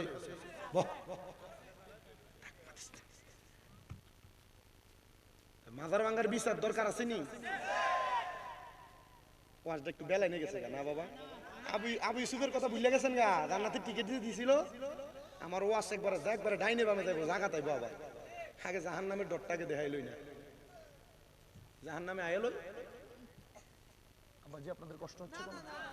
আরে যে গরম আরো বেশি। হ্যাঁ মেম্বারও লাইট জ্বালাইছে, সাবেক নি আমরা এলাকা, সাবেক মেম্বার এলাকাত নেবে গিয়েছে গা, আমরা তো আছে সব নেতা থাক, মুখ ঘুরা দিয়ে না, নেতার দরকার আছে এলাকা। নেতারা মাহফিলে আইলে লাভ আছে না, এটা মাহফিলে আইলে তো মাহফিলে 2-1 টাকা দান টান করবো, মসজিদে 2-1 টাকা দান করবো, এর লাগে নেতারা দাওয়াত দিবা। কথা কন ঠিক না বেঠে?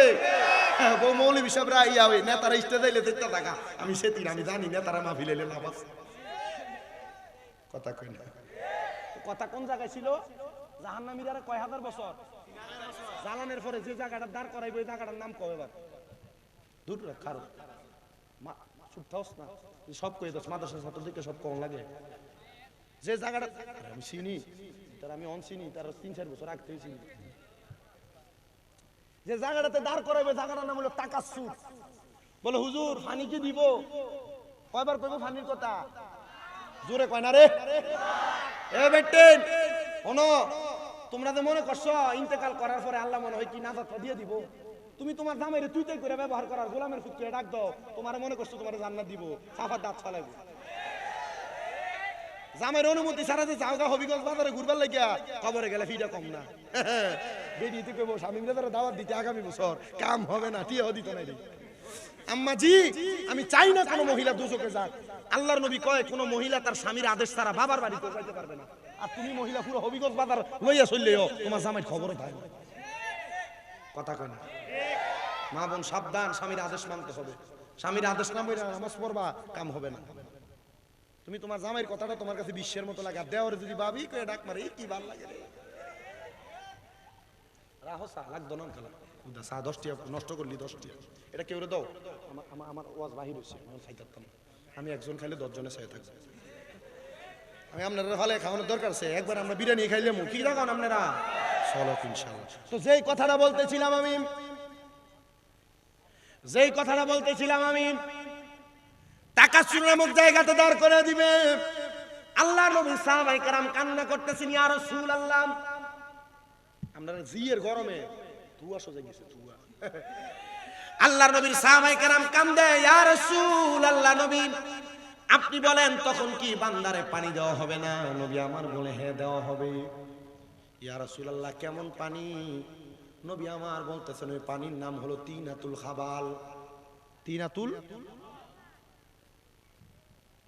উলামায়ে কেরাম জানে নবীর হাদিসে মুবারাকার মধ্যে তিনাতুল খাবাল বলতে কি বোঝানো হয়েছে? তিনাতুল খাবাল হলো অন্যান্য জাহান্নামীদের রক্ত আর পুষ দিবে খাওয়ার জন্য। কি দিব? রক্ত এবং পুষ দিবে বান্দাকে পান করার জন্য।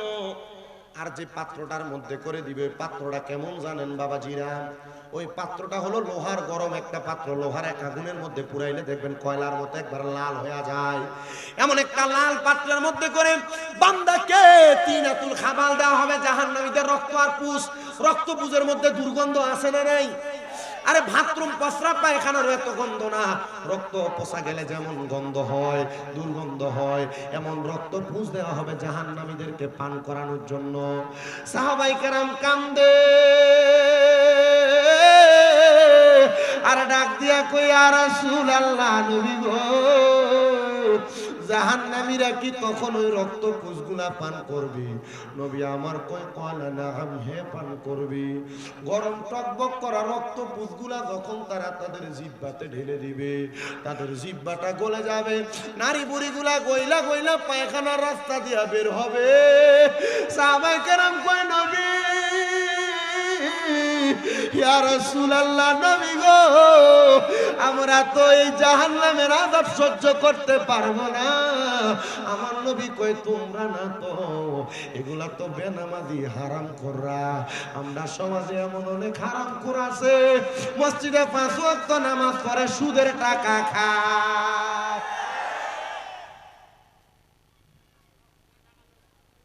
সুদখোর আসেনি এলাকায়? আবার আমাদের সমাজের মানুষের সুদখুরটিরে ধরে নিয়ে মসজিদের সভাপতি বানায়। রাগ কইতাছি আমাদের সমাজের মানুষ ওই সুদখোর আর ঘুষখোররে ধরে মসজিদের সেক্রেটারি বানায়, সুদখোর ঘুষখোররে ধরে নিয়ে এলাকার সর্দার মাতাব্বরির দায়িত্ব দেয়। আর আমারও বিশ্বাস হয় না এরার কে একটু লজ্জা শরম নাই, সুদের টাকা ঘুষের টাকা খাইয়া কেমনে তারা সর্দারি করে, কেমনে তারা নেতাগিরি করে, কেমনে তারা দোয়ানে বয়া বয়া বড় বড় কথা মাতে, নির্লজ্জ।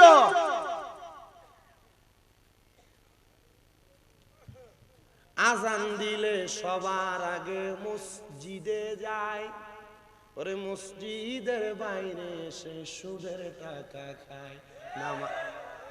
এটাও ঠিক। আরে আজান দিলে সবার আগে মসজিদে যায়, মসজিদের বাইরে এসে সুদের টাকা খায়। নামাজ হইল না রে তোর, নামাজের লইলি না খবর, ওরে ধরলি নামাজ পড়লি নামাজ সারা জীবন ভর, নামাজ হইল না রে তোর, নামাজের লইলি না খবর। আরে নামাজ তুমি ধর্ম জানো, চুরি তোমার পেশা, এমন নামাজ কবুল হবে কেমনে করলায় আশা।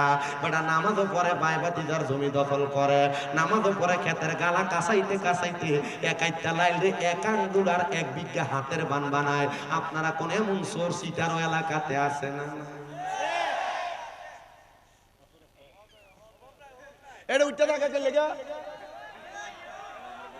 দাঁড়া দাঁড়া দাঁড়া দাঁড়া ইয়া হন ইয়া ফসাবে দছে, হ্যাঁ তাড়াতাড়ি যা তাড়াতাড়ি যা।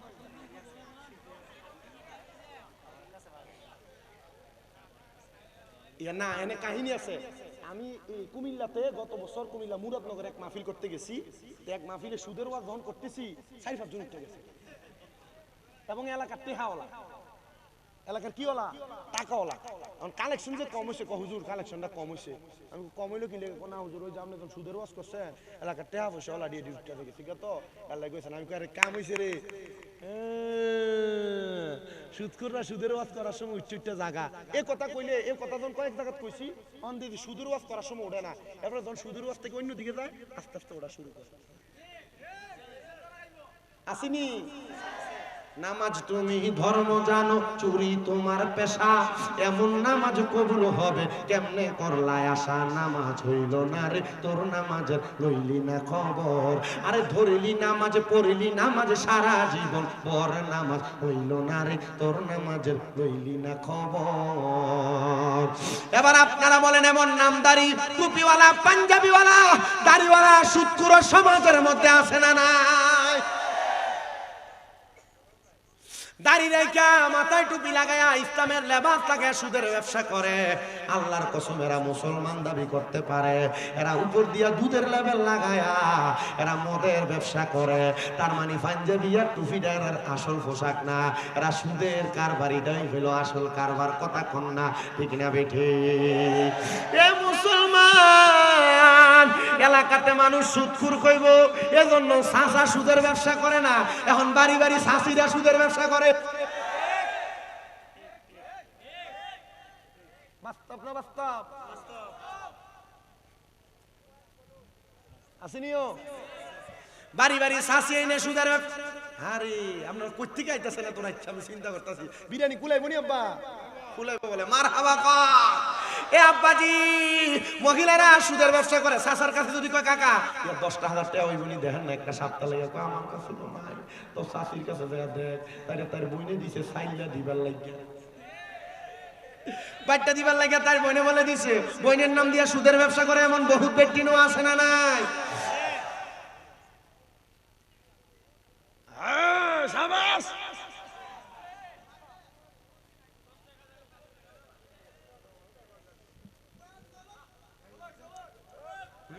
একদিনের হাদিয়া দিয়ে 2 দিনের বয়ান কিনে নিতেছে।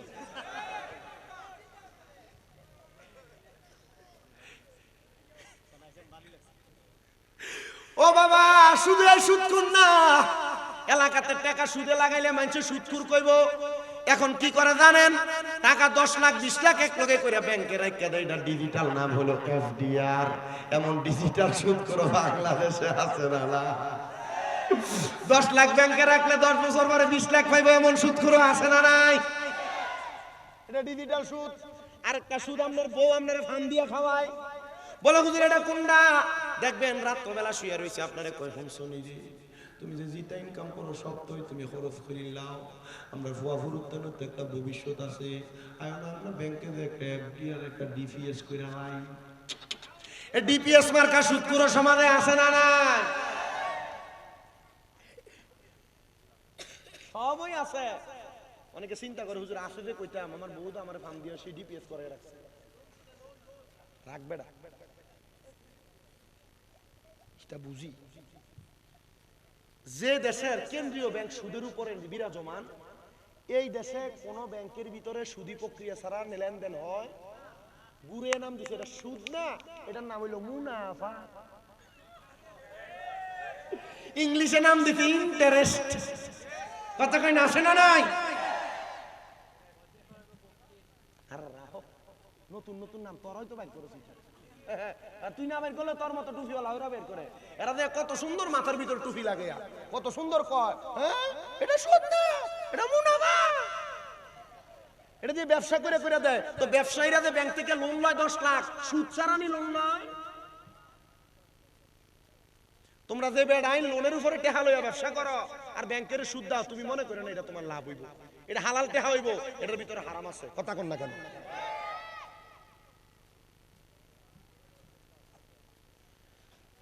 বাচ্চা কেমনে বলে ফান বেচবা, ফান বাজারে সেনাসুর বেচবা, ট্রেনের ভিতরে উচ্চটা বাদাম বেচবা, এটা নাকি চুরি কোনো? এটা ব্যবসা। মানুষের বাথরুম সাফ করবা, অসুবিধা আছে নাকি? রিক্সা চালাইবা, এর থেকে আর কি তার কোনো কিছু আছে নাকি? রিক্সা চালাইলে টাকা কি কম নাকি? একটা রিক্সার ড্রাইভারে জিগেলাম, কাকা রিক্সার দৈনিক কত দেওয়া লাগবে? 450, আপনার কামাই 1500। কথা কয় না, 20 টাকার নিচে কি রিক্সাওয়ালার হাতে দম যায় নাকি? আর ওতলামা দিস না, পরে সব ভালো কাম সাইডে দিয়ে রিক্সা চালানো শুরু করে। হন্দের রিক্সার চালা গাড়ি সত্তারি নেই। বেটার গাড়ির ভিতরে কত দামের গাড়ি লই আই, বেটার গাড়ির দাম 21 লাখ 22 লাখ টাকা, বেটার গাড়ির ভিতরে লাগাই দিয়ে রিক্সা ড্রাইভারে আনতে যাবে। হুজুর আমার দর কিছু নাই, আমি ড্রাইভারে কইছি বাবারে তোর ফায়া মায়া ধরলে তুই জানিস না, তোর গাড়ির মালিকের তুই বুঝ দেওয়া লাগবো না, তার রিক্সারে গাড়ির পিছনে বাইন্দা কুমিল্লা লইয়া দেখে তুমি আমার এত দামি গাড়ির ভিতরে লাগাই দিবা, আর তুমি ফায়া ধরে লেবে কইলো নাকি? তুমি সুন্দর মতো চালাও। বাংলাদেশ সরকারের উচিত কি জানেন? রিক্সা চালাক, মোটর গাড়ি চালাক, ব্যাংক গাড়ি চালাক, এর লাইসেন্স দিতে হবে। কথা কন না কেন? বাংলাদেশে যতগুলো অটো রিক্সা আর মোটর রিক্সা চলে, কোনটা লাইসেন্স আছে? হ্যাঁ ড্রাইভার যে হ্যাঁ নিজের তো লাইসেন্স নাই।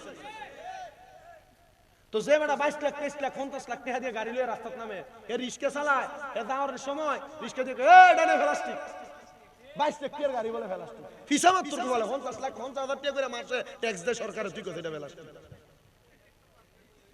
কথা কয় না কেন? আছে না? আল্লাহ আল্লাহ আল্লাহ আল্লাহ। তা আপনারা যে কথার মধ্যে রাখছি, এই কথাটা হইলো জাহান্নামের আগুনের ভিতরে যখন জ্বালাইবো, জ্বালানোর পর রক্ত পুষগুলা পান করবেন, আপনার কাছে কি ভালো লাগবে? তাহলে আপনারা বলেন এই জাহান্নামের এই কঠিন আযাব থেকে বাঁচার জন্য নামাজ দরকার। মানে এবার আপনারা আমার একটা কথার জবাব দিবেন, আমি বলবো নামাজ, আপনারা বলবেন চলবে। বলেন কিটা চলবে? নামাজ আসতে বেশি হইছে না, আমরা দাঁড়াই না মনে কখন লাগতো না। নামাজ, রোজা, হজ, যাকাত, দান সদকা, মিলাদ কিয়াম, সুদের ব্যবসা, তোরা কামড়া লাগাস আবার কইতো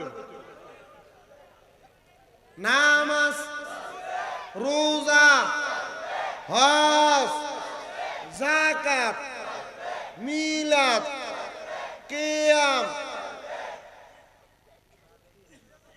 সুদ, জিনা, চুরি, গাঞ্জা, ইয়াবা, সিগারেট,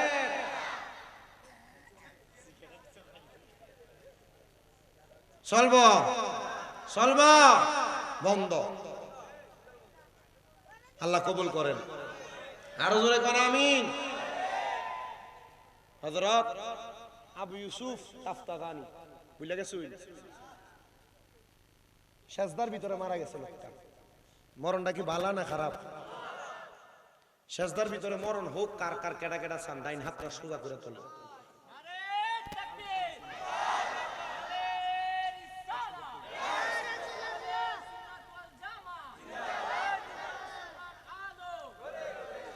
এ দুনিয়ার মুসলমান,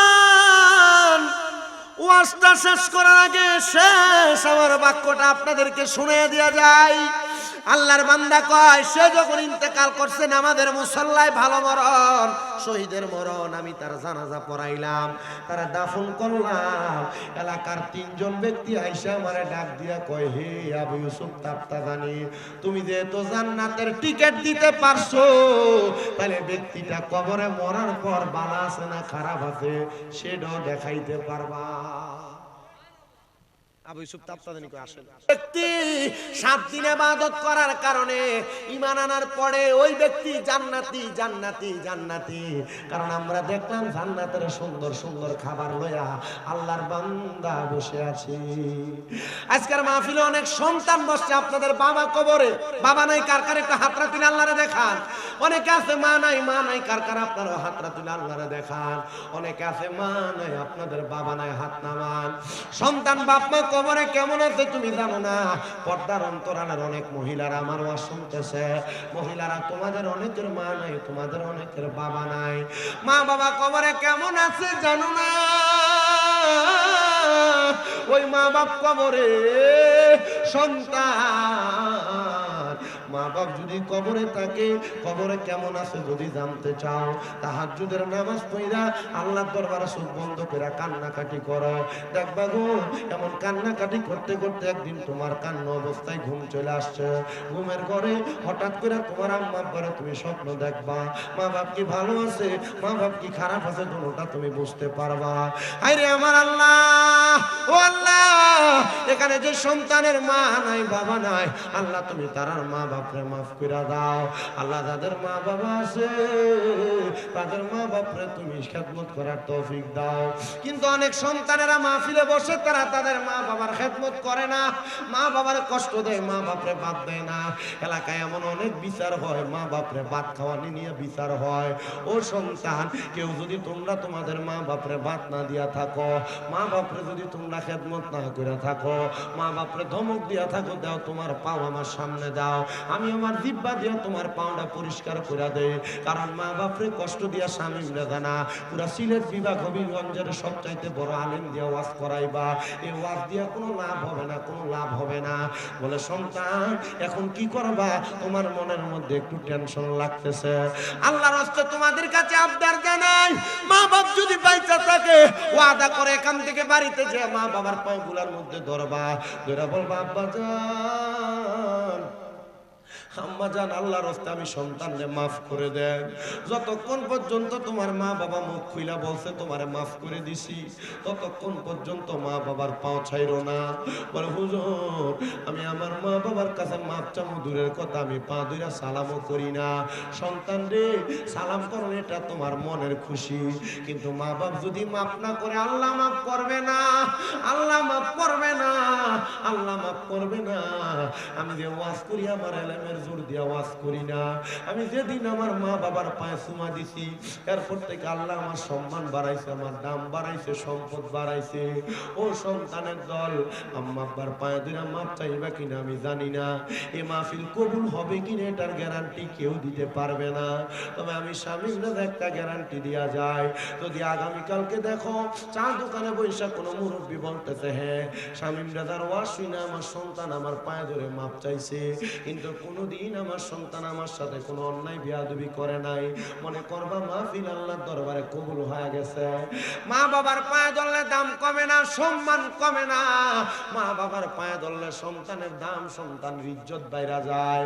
অনেকে চিন্তা করে হুজুর, যাদের বাড়িতে আব্বা আছে তারা বাড়িতে যে আব্বার পায়ে ধরে মাপ চাইবো, আমার তো আব্বা নাই, আমি কার পায়ে ধরে মাপ চাইবো।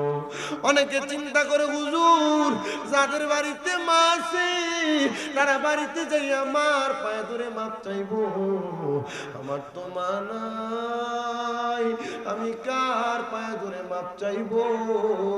হুজুর, আমার মা বাবা কবরের বাসিন্দা। সন্তান, তোমার মা বাইচা থাকলে তুমি যদি ভাত খাওয়াইতা, প্রতি মাসে যদি 2000 করে মার পেছনে লাগতো, প্রতি মাসে তো তুমি তোমার মার পেছনে প্রতি বছরে 24,000 টাকা খরচ করা লাগতো। ওই মা যে কবরে তোমার তোমার দামি দামি খানা খাওয়াইছে, নিজে সিরা জামা কাপড় পরছে, তোমার দামি জামা কাপড় পরাইছে। আজকে ওই মা কবরে তোমার কাছে টাকার অভাব নাই, মার একটা কাপড় কিনা পরাইতে পারো নাই। আব্বা সিরা লুঙ্গিটার হাতে সিলাই করে ঘোরা তালে দিয়া দিয়া পড়ছে। ওই আব্বা যখন কবরে টাকার অভাবে আব্বারে 500 টাকা দিয়ে কিনে একটা লুঙ্গি পরাইতে পারো না। আব্বা কবরে সন্তান আব্বা আম্মা বাইচা থাকলে যদি বাপ মারে প্রতি মাসে 1000 টাকার ফল ফ্রুট কিনে খাওয়াইতা, 12 মাসে তো 12,000 টাকা লাগবে।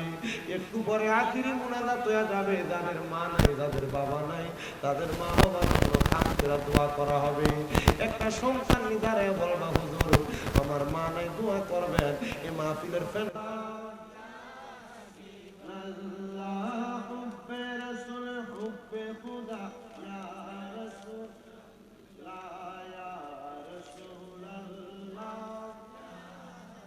বায়াতে রাসূল বায়াতে খুদায়া রাসূলুল্লাহ ইয়া রাসূলুল্লাহ ইয়া হাবিবাল্লাহ। উনি বর্তমান ইসলাম ধর্ম গ্রহণ করে, ওনার নাম হয়েছে খালেদ সাইফুল্লাহ সুমন। উনি আপনাদের কাছে একটু সহযোগিতার জন্য আসছেন। আপনারা যদি একটু কষ্ট করে কিছু কিছু করে সহযোগিতা করেন, লোকটা স্বাবলম্বী হতে পারবে। আর ইসলাম ধর্মে আসার কারণে এই লোকটা একটু স্বাবলম্বী যদি হতে পারে, তাহলে মুসলমান এবং ইসলাম ধর্মেরই সৌন্দর্য, ঠিক না? এই যে উনি আপনাদের কাছে যাবে, আপনারা কিছু কিছু করে ওনাকে, আচ্ছা কয়েকজনে মিলে একটু কষ্ট করে একটু তুইলা দেন তো, যে যা পারেন ওনাকে কিছু দেন। একটু কষ্ট করে আপনারা একটু দেন তো, মাদ্রাসা ছাত্র ভাইয়ের একটু নেন তো, দেন না, একটু কষ্ট করে নেন, যে যা পারেন কিছু কিছু করে একটু দেন। ওর নাম ছিল সমরচন্দ্র দাস, এখন বর্তমানে ইসলাম কবুল করছেন খালেদ সাইফুল্লাহ সুমন। আপনারা একটু কষ্ট করে কিছু কিছু করে একটু দেন। যান, আপনি নামেন, আপনি নামেন। কমিটির কয়েকজন একটু কষ্ট করে ওনাকে একটু তুইলা দেন তো, নেন নেন, কিছু কিছু করে সবাই একটু দেন।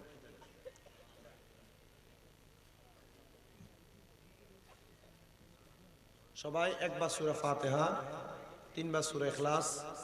الصلاة والسلام على رسوله الكريم. ربنا ظلمنا أنفسنا وإن لم تغفر لنا وترحمنا لنكونن من الخاسرين. مغدو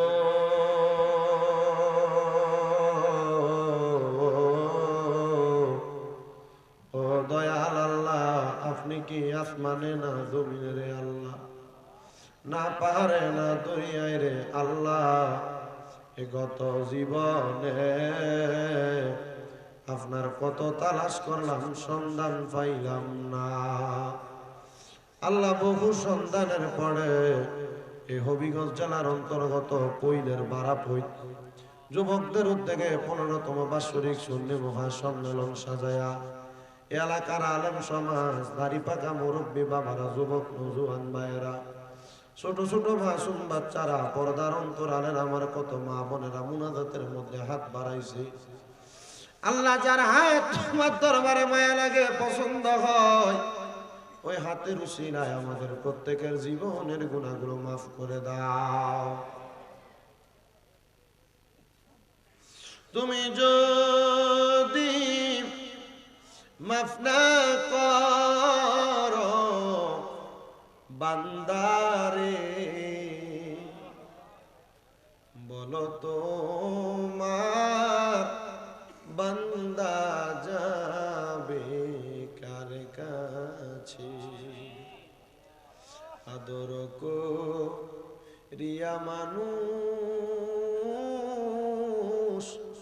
আল্লাহ বানাইয়া, কেমনে দিবা জাহান্নামে ফালাইয়া। মাবুদ এ বারাপৈ এলাকার কত মানুষ হাত বাড়াইছে আল্লাহ। অনেকে আছে গো যাদের জগতের মধ্যে বাবা নাই, যেই বাবা রিক্সা চালাইয়া মাটি কাইটা মাথার গাম পায়ে ফালাইয়া পরের বাড়িতে বদলার কাজ কইরা সন্তানরে মানুষের মতো মানুষ করার জন্য আব্বার রক্তরে পানি বানাইছে। এমন আব্বা যাদের কবরে, আব্বার কবর জান্নাতের বাগান বানায়া দাও। মাবুদ রাব্বুল আলামিন অনেকে হাত বাড়াইছে